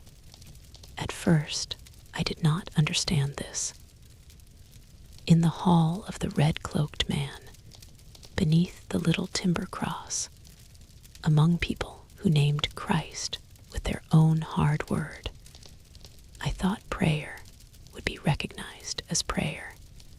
But my prayer was older than theirs, or stranger, or damaged enough to sound like a curse. I prayed while cutting turf. I prayed while scraping dung from a frozen plank. I prayed when the collar rubbed the skin raw at the base of my throat.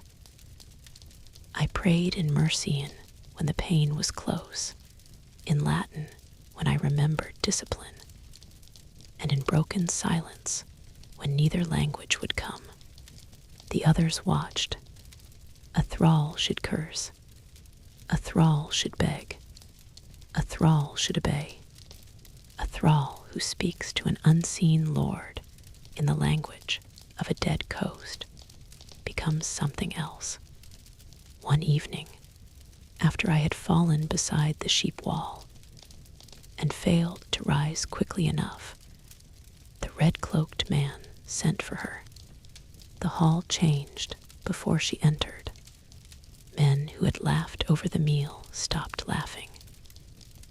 Women moved bowls aside. Children were pulled back from the central fire. The dogs lowered their heads without growling. Then she came through the low doorway. She was old, but not weak. Age had drawn the flesh close to the bone of her face, sharpening every angle. Her hair was hidden beneath a dark hood. Around her shoulders hung a cloak the color of wet ash. In one hand, she carried a staff of iron, taller than a spear, fitted near the top with bronze rings that clicked softly when she walked. Not a queen, not a priest, not a servant, a threshold. Catil spoke to her and pointed at me. He wanted obedience. The priest wanted the disturbances to stop. Ron Vague wanted me left alive. The household wanted an explanation for the foreign prayers, the missing eye, the fits, and the fear that followed me from the ice. The vulva was summoned into the space, created by everyone else's refusal to understand. She did not answer Catil at once.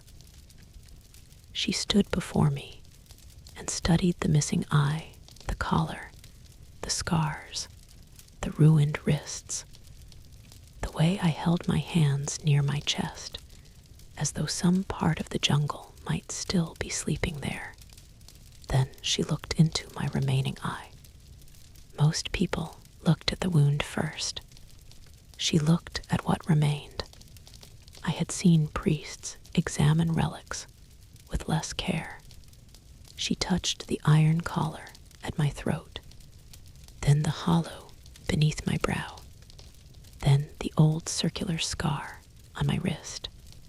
When her fingers reached that scar, the hall flickered.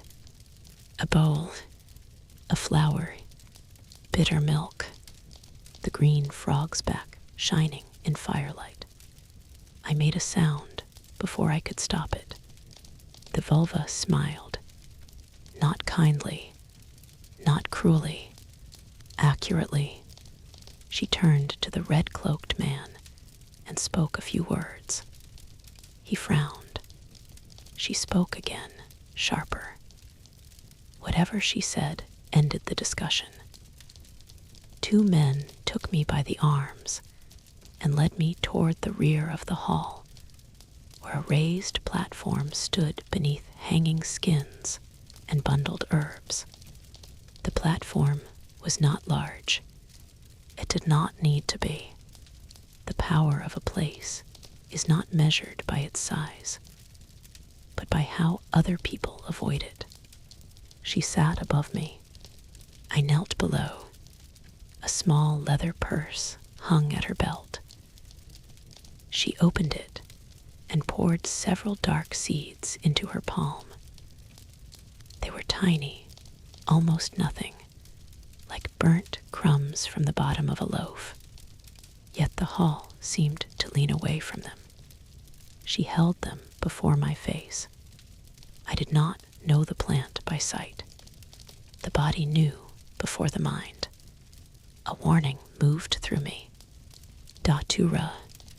No, not Datura. A northern cousin. A blacker mouth. She crushed only a few seeds beneath the base of a bronze cup. Some went onto the edge of the lamp. Others disappeared into fat she warmed between her fingers. Whether the poison entered through smoke, mouth, skin, or later memory cannot be separated in the record. The seeds hissed in the hot oil. Smoke rose. At once the air changed. It was not the ordinary smoke of the hall, not wool smoke, not peat smoke, not the thick grease smell of seal oil. This was sharper, bitterer, dry at the back of the tongue. It entered the nose and became heat behind the eyes.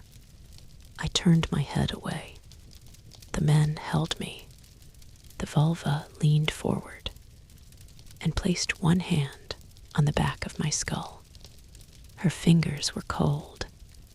With the other hand, she rubbed the warmed fat across the scarred skin beneath the collar and along the hollow wrist marks. The touch was clinical, almost reverent. She was not merely hurting me. She was reading the body through a method that gave her power because no one else possessed one. Then she pressed my face toward the smoke. I tried not to breathe. The body betrayed me. When the lungs opened, the smoke entered as command. The first gift of the poison was mercy. The collar stopped hurting. The raw flesh at my throat vanished from my attention. The frostbitten ache in my fingers dissolved. The bruises across my ribs loosened and floated away from me, still present, still mine, but no longer attached. I almost thanked her. Then the second gift came. Heat. It began under the breastbone. A coal placed inside the ribs. It spread outward into the arms, throat, face, scalp. The hall was cold. I knew the hall was cold. Breath smoked in the air. Ice clung inside the doorframe. Yet my body burned as if I had swallowed the hearth. I pulled at my tunic. Someone laughed. The vulva did not. She watched the poison make its weather. The third gift was worse. Faces failed. The red-cloaked man lost his features first. His beard became a smear of yellow hair around a moving mouth. His eyes flattened into pale stones. The boy with the scarred lip became a smooth mask with a cut across it. The woman with the cross became a shadow wearing silver. Every human face in the hall emptied. I could see noses, brows, mouths, hair, skin, but recognition would not bind them together. They were not people. They were arrangements, moving arrangements, flesh without name. The vulva remained clear. That was the worst part. She alone held shape. She lifted the iron staff. The bronze rings clicked once. The sound entered my skull like a key turning. I saw the Sabah tree. I saw the cross. I saw a great ash with roots in black water. I saw a man hanging from the branches, pierced by a spear, one eye open, one eye gone. He looked down at me. He had my wound, or I had his. The hall tilted. The vulva spoke. I understood none of the words. The poison translated anyway. Give me the other eye. Act 14. Thought and memory. They brought the smoke again. Whenever I prayed too clearly, resisted an order, or frightened someone by remembering too much. I cannot count the exposures. One may have become 3 in memory. 3 may have collapsed into 1. Time had already been injured by the jungle, frozen by the ice, and classified by the hall. The poison did not merely make time pass strangely. It damaged the question. Between the episodes came the aftermath. A mouth too dry to swallow, an eye unable to focus, a bladder that ached without release, a heart that struck too quickly, and weakness so complete that lifting the head became work. Sometimes fever joined the poison. Sometimes no smoke was needed. Terror reproduced its symptoms on its own. There was only the present. The present was fire. The present was thirst. The present was the vulva's staff, tapping the packed earth. The present was my mouth, dry as ash, trying to make saliva and failing. Water was given in small amounts. Never enough. Perhaps because they feared I would vomit. Perhaps because they wished the dryness to speak through me. Perhaps because no one gives a thrall more than he needs to remain useful. My tongue swelled against my teeth. Words became thick. Prayer became labor. Christ have mercy. Christ, Christ, Christer, cross, tree, wood, gull, spear. The pieces would not stay apart. When I closed my eye, 2 ravens came. One sat on the roof beam above the hearth. The other perched on the iron collar around my throat. Their feathers were black with green fire. Their eyes were white, not bird white, bone white. They spoke in the voices of people I had known. The voices came one through another. Tested, priced, recorded, eaten. I tried to answer them. My mouth opened. A dry click came out. The vulva leaned closer. She wanted speech, so I gave her what speech remained. I gave her Mercian fragments. I gave her Latin psalm. I gave her the word yash. I gave her my wife's song without knowing the words. I gave her my name. That was the mistake. The moment I said it, the ravens heard. Cynewulf. The first raven cocked its head. The second opened its beak. The name rose from me in pieces. Sin, king, kin, need, wolf, wound. The old runes broke apart into meanings and accusations. I had hidden myself in letters once, or another man had, or the archive wished that I had. The name had once been a chamber I could enter and close behind me. Now the poison opened every door. Cane became torch, ear became bow, need became need. I-O became you, wind became joy, or became beast. Lagu became water, Fe-O became wealth. The runes did not spell me. They judged me. Torch extinguished, bow lost, need endless, you gallows, joy consumed, beast collared, water black, wealth sold.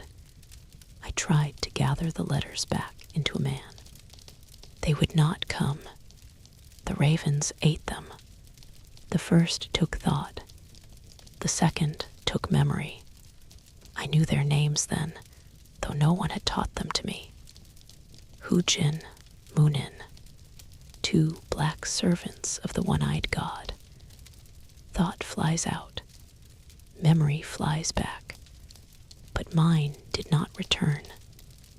Mine had found better masters.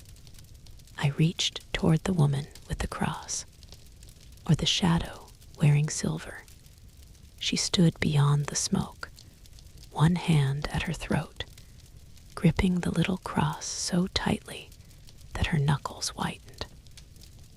Her face would not assemble. I knew only the bright metal and the shape of her pity. "Help me," I tried to say. What came out was, "Hold the letters." She stepped back. Of course she did. Madness asks too much of the merciful. The vulva lifted the staff again and touched its tip to the center of my chest. The bronze rings clicked. The ravens went silent. In the silence, I heard a child crying. Not in the hall, not outside, not anywhere the ear could reach. Beneath skin, beneath memory, a second heartbeat, small and insistent, knocking from a room I had locked because I could not survive opening it. I tried to turn away. The vulva pushed the staff harder against my chest. The heartbeat grew louder. The hall vanished. I was back beside the hearth in the green world. Rain struck the broad leaves. Smoke moved slowly upward. My wife sat with the loom across her lap, the shuttle passing through dyed thread. Her belly rose beneath cotton. She looked at me, not accusing. That was worse. She was simply there, waiting for me to remember fully enough to suffer. The child moved under her hand. She shifted the loom sideways because the child had begun to press against the lower frame.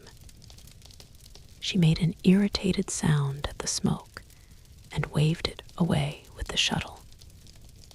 There was maize caught against the side of the bowl between us. A dark thread had wound twice around her thumb, and she had not noticed. I told her it would stain. She answered in the Highland tongue, too quickly for me to follow. I answered anyway. She laughed.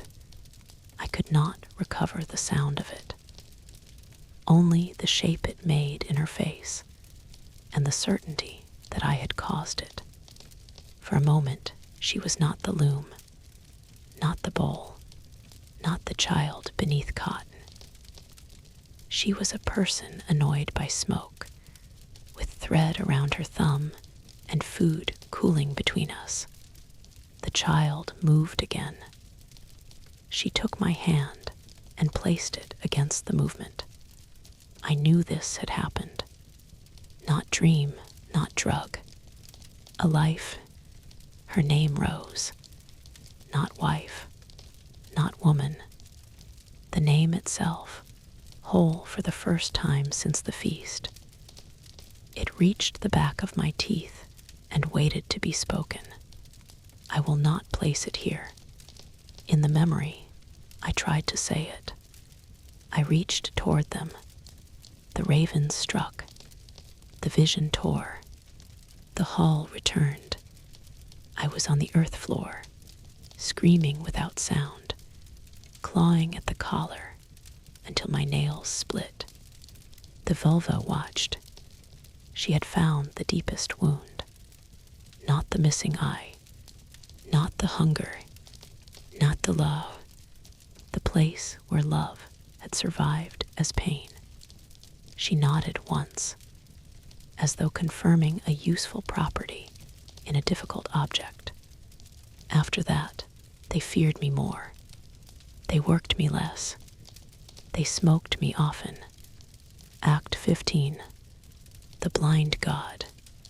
The cross stood outside the hall. The ash stood inside my skull.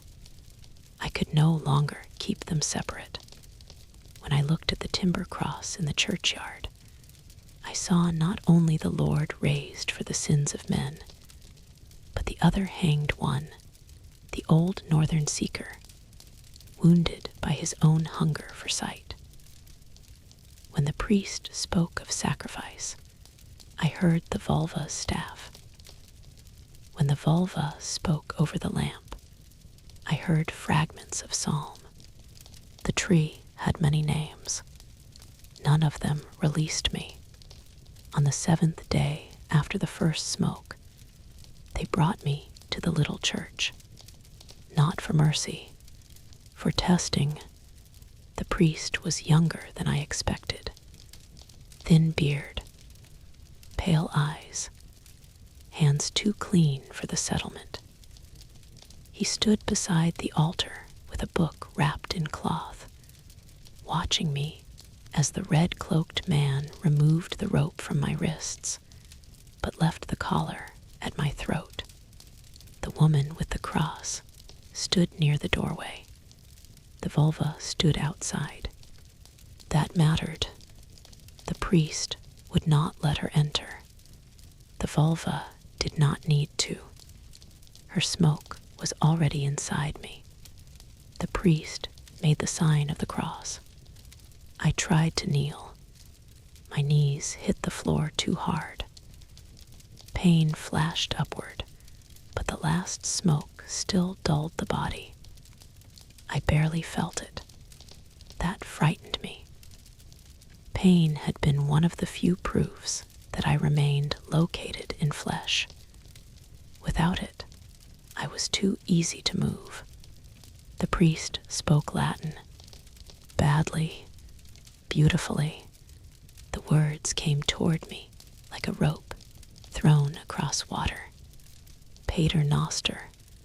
I knew that. Of course, I knew that. I opened my mouth. Pater Noster, qui is in caelis. The priest's eyes widened. Nomen, he asked. Name. The word reached a room. The poison had not fully emptied. Cynewulf. Catil shifted behind me and closed his hand around the collar. The priest saw the gesture. Ronvague saw him see it. No one spoke. Then the priest addressed Catil. The exchange was brief. I understood only fragments: Christian, stranger, price, witness, winter. Catil answered by nomming the cost of my food, clothing, and passage. He made mercy sound like debt, and debt sound like proof of ownership. The priest did not agree. He also did not refuse. That distinction protected his conscience and changed nothing in my body. Ronvague closed her hand around the cross at her throat. She looked from Catil to the priest. Then she lowered her hand. For one instant, I returned. Not fully, not safely, but enough. The church became a church. The cross became a cross. The Lord became the Lord. I had language. I had memory. I had a place in a sentence older than these people and older than my suffering. I spoke the prayer through cracked lips, and each word laid one stone beneath my feet. Sanctifister nomen tuum, adveniat regnum tuum, fiat voluntas tua. Then the raven on the roof beam croaked. There was no raven. I heard it anyway. Thy kingdom come, said the priest. Which kingdom? Said the raven. Thy will be done. Whose will? On earth as it is in heaven. Which earth? Which heaven? The words split. Latin opened into ash. The altar lengthened. The cross grew branches. The nailed Lord turned his head, and where the left eye should have been, there was the hollow I carried. Behind him hung another body, or the same body, a god on a tree, a god with a spear wound, a god who chose the wound, a god who demanded knowledge and paid for it in flesh. The priest continued praying. The vulva's staff clicked outside the door. The two sounds braided. Bell and bronze, psalm and spell, Christ and Woden, White Lord and One Eye. I pressed my hands over my ears. It did not help. The sound was not outside. The sound was where the name had been. I began to laugh. The priest stopped. The laugh grew. I could not hold it down. It was not joy. It was the mind recognizing an impossible equation and breaking under the proof. If Christ was the hanged God, then the old gods had not died. If Woden was the wounded Lord, then mercy had always worn a spear. If the missing eye was wisdom, then my mutilation had meaning. If my mutilation had meaning, then the men who took it were priests. No, no, no. I struck my forehead against the church floor. Once, twice, the red-cloaked man grabbed the collar and hauled me backward. The iron bit into my throat. The woman cried out. The priest shouted. The vulva laughed outside the door, or a raven did, or the hinges, or God. Blood ran from my forehead into my remaining eye. The world went red-white. I fought them then, not to escape, to stop the meaning, to stop the gods from joining hands over my broken skull. Several men dragged me from the church and threw me into the mud outside. The vulva stood there in the wind, iron staff in hand. She looked pleased. The priest came to the threshold, but did not cross it. The woman with the cross knelt beside me. At last, her hand hovered over my face, uncertain where touch would help and where it would harm. I seized her wrist. She flinched, but did not pull away. Map, I said. The word came in Mercian. She did not understand. I tried another. Road. Nothing. Sea. Her eyes narrowed. I pointed beyond the settlement, toward the black water. South. The word was almost the same in her tongue, or close enough. She looked toward the sea, then at the collar, then at the vulva, then at the priest, standing uselessly beneath his cross. I saw the thought pass through her. Pity is not freedom, but it can open a door. She pulled her wrist from my hand and stood. She did not speak to me again that day. That night, no smoke was given. I lay awake among the sheep, throat raw, forehead bandaged, eyes swollen half shut, and listened to the settlement sleep. Outside, somewhere beyond the wall, a raven called once.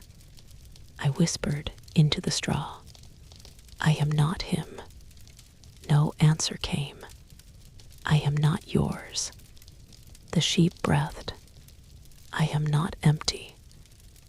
For the first time, the words did not feel true, but I said them again, because a false thing repeated can become a post driven into mud, because the mouth must begin before the soul believes it. I am not empty. I am not empty. I am not empty. Act 16. The first map, not made by his captors. The woman came before dawn. The sheep knew before I did. They shifted, murmured, and opened a path in the straw. I woke with my mouth dry and my heart already running. She carried no lamp. Her throat was bare, only a small coal in a covered dish, shielded in one hand, and a knife in the other.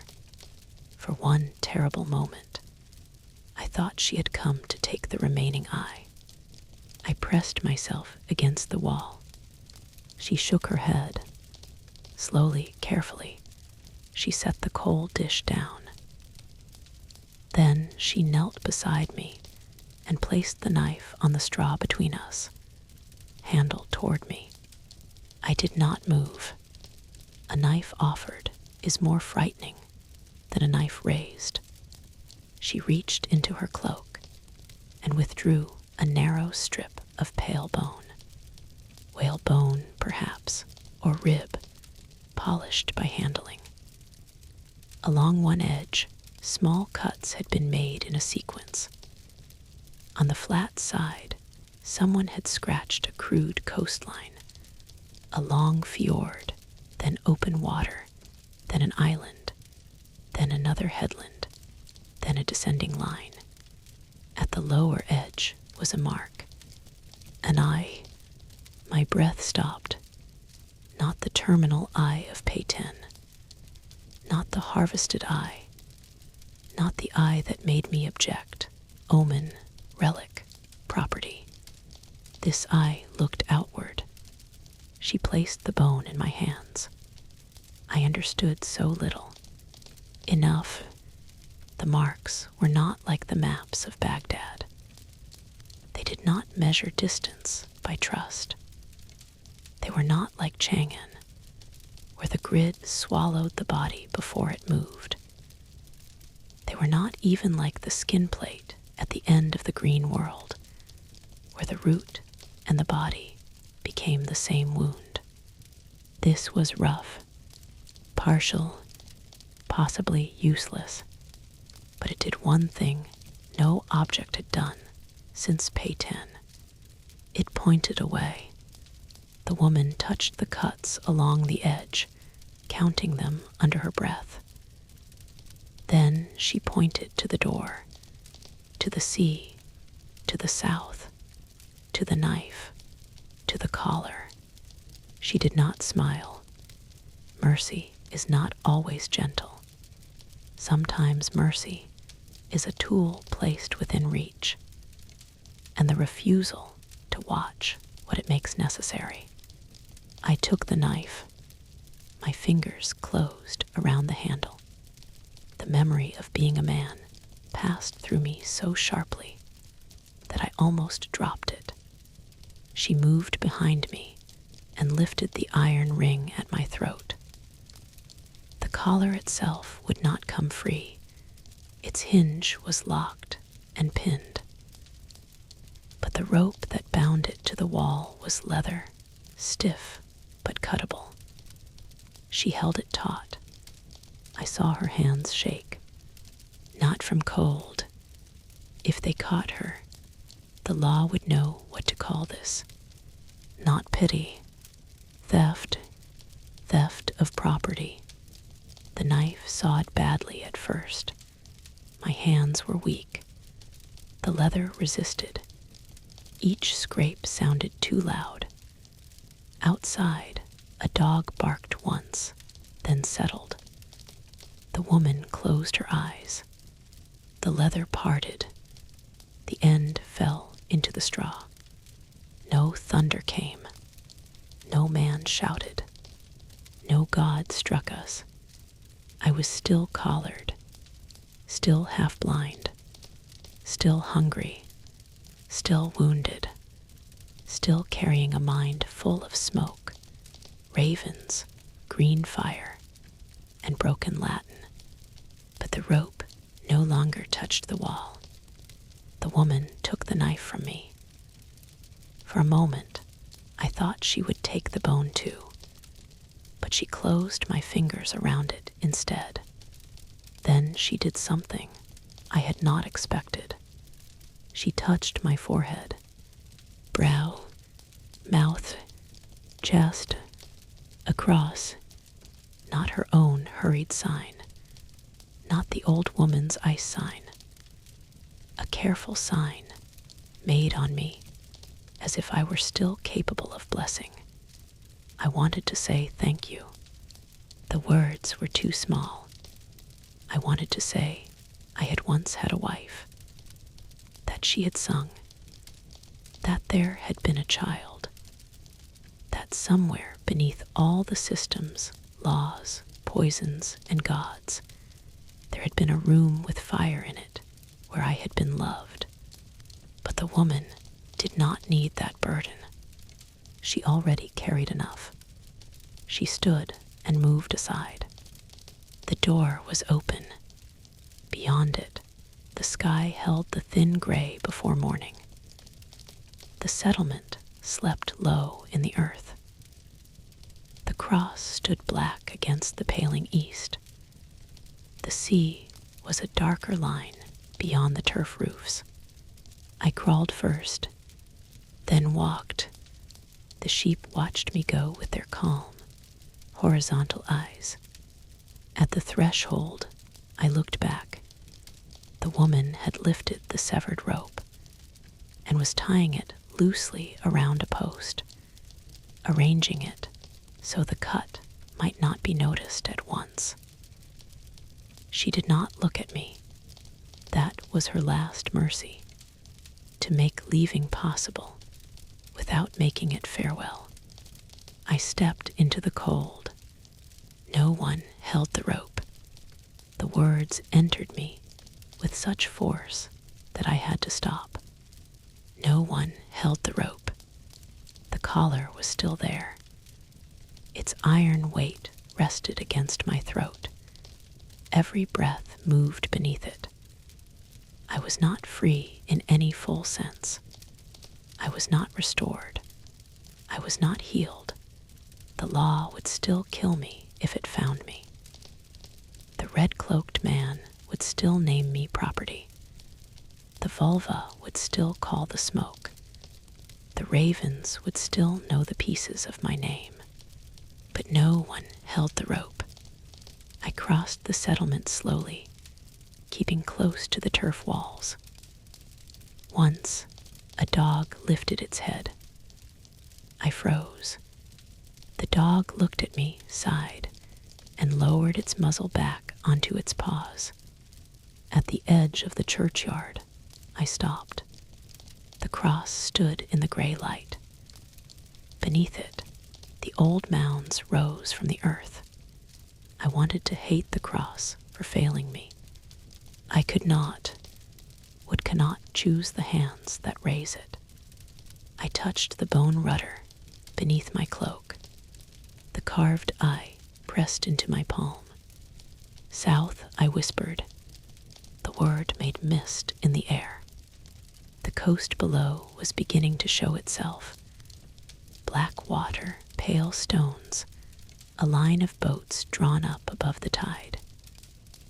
One small vessel lay apart from the others, half loaded with cordage and dried fish.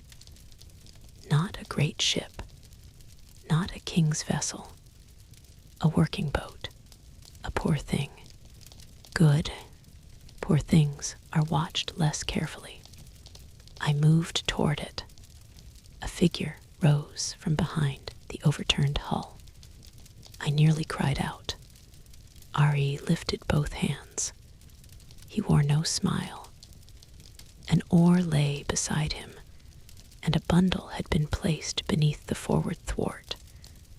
Bread, dried fish, a water skin, wool, and a small hammer wrapped in cloth. He pointed toward the settlement, then toward the headland south of us. After that, he tapped the bone rudder beneath my cloak. Ronveig had not opened one door. She had arranged a road. Ari pushed the boat while I steadied it. No one lifted me into it. No line drew me forward. I placed one foot over the side, then the other, and chose the narrow seat facing the shore. The distinction was small enough to disappear from any account but mine. It was everything. Ari rowed. I bilayed water with a wooden cup. The current took us beyond the settlement and along the dark coast. Turf roofs, smoke holes, sheep pens, cross mounds, hall law. Each became smaller without becoming unreal. Ron Vague did not appear. I was glad. A farewell might have asked me to forgive before I had reached safety. At the headland, 2 ravens landed on a black rock. Thought and memory, hunger and witness, gods or birds or poison. I gripped the bone rudder until its edge entered my palm. Pain came. Clean. Human. Mind. I am not him, I said. The ravens shifted. I am not yours. The eastern sky paled. I am not empty. This time the words held. Not because they were certain, because I chose them. The ravens lifted together. Their wings made no prophecy, only air. Beyond the headland, a larger vessel waited in a sheltered inlet. Its sail furled and its hull dark against the stone. 2 men stood aboard. Neither wore Ketil's colors.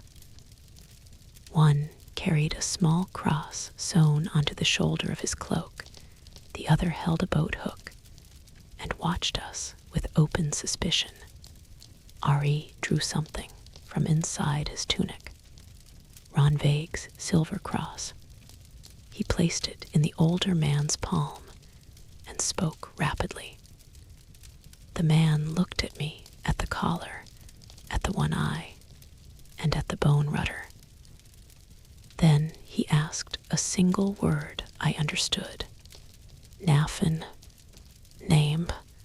I answered before fear could take my name again. Cynewulf. Ari repeated it in his own tongue. The older man tested the sound once, then pointed not toward the cargo hold, but toward the space beside the mast. I crossed from the small boat under my own strength. On deck, Ari unwrapped the hammer. A narrow iron wedge lay inside the cloth. He set it against the pin of the collar, while another sailor held the ring away from my throat. The first blow rang through my teeth. The second opened the rust. The third drove the pin free. The collar fell onto the deck. No revelation followed. The sky did not change. My memories did not return. My missing eye did not grow whole. The gods did not withdraw their claims. My neck simply became lighter. I lifted the collar with both hands. It was heavier away from the body than it had felt upon it. For a moment, I considered keeping it as proof. Then I carried it to the rail and let it fall. The iron entered the water without ceremony. Ari watched the place where it vanished. He did not ask forgiveness. I did not offer it. He had helped to open the cage after learning how comfortably he could live beside it. Both things were true. Before returning to shore, he pressed his forehead briefly against mine, careful of the missing side. Then he climbed back into the little boat. I watched him row toward the headland until stone hid him. The larger vessel raised sail. The shore began to move. No, I moved. That difference remained everything. Someone placed bread in my hand, not on the floor, not beside the cargo, in my hand. I ate slowly. When the water skin came, no one measured the swallow. The captain pointed south, and then to the bone rudder.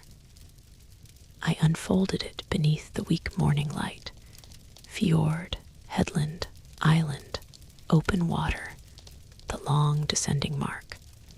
Not safety, not home, not redemption, a direction.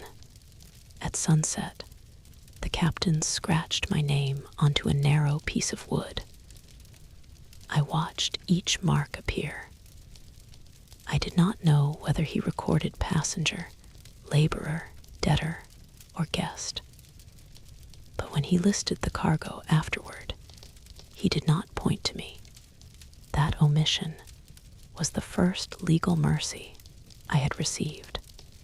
They gave me a place beneath folded sailcloth. No rope reached my wrists. No iron touched my throat. I kept the bone rudder against my chest and waited for sleep to reveal its price. Before lying down, I unfolded the strip of dyed cotton Ronvague had preserved. The weave was too damaged to prove whose hands had made it. It might have been my wife's. It might have been taken from another garment, another woman, another life. Certainty would have been another form of cruelty. I laid it beside the bone map.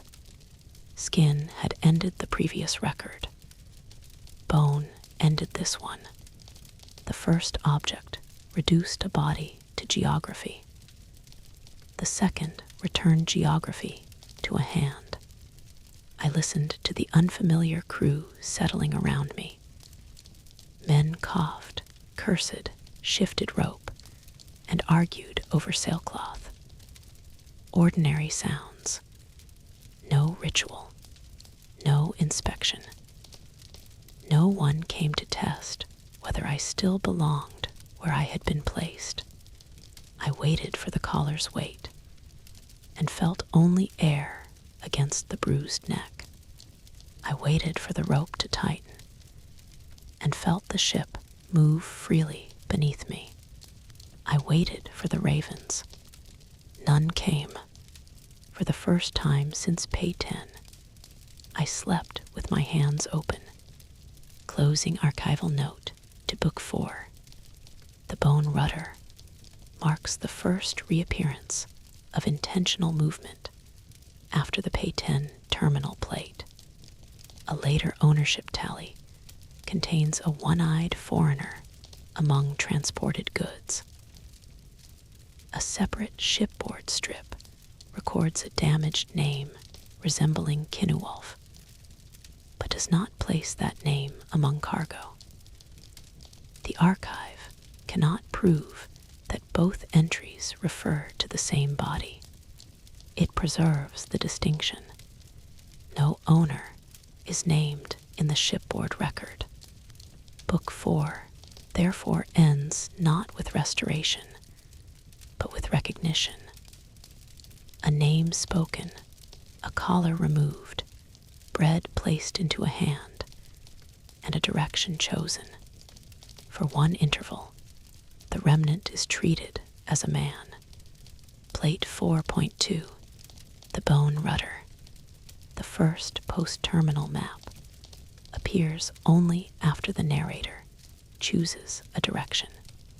Recovered object class, incised whalebone coastal guide, probable context, southbound North Atlantic transfer, route confidence partial. The object bears a simplified coastline, repeated interval cuts, a southward stroke, and a single outward-looking eye. Unlike the Petén terminal plate, it is not made from the body. It is held by the body. Direction, not destination. For one night, he was only a man.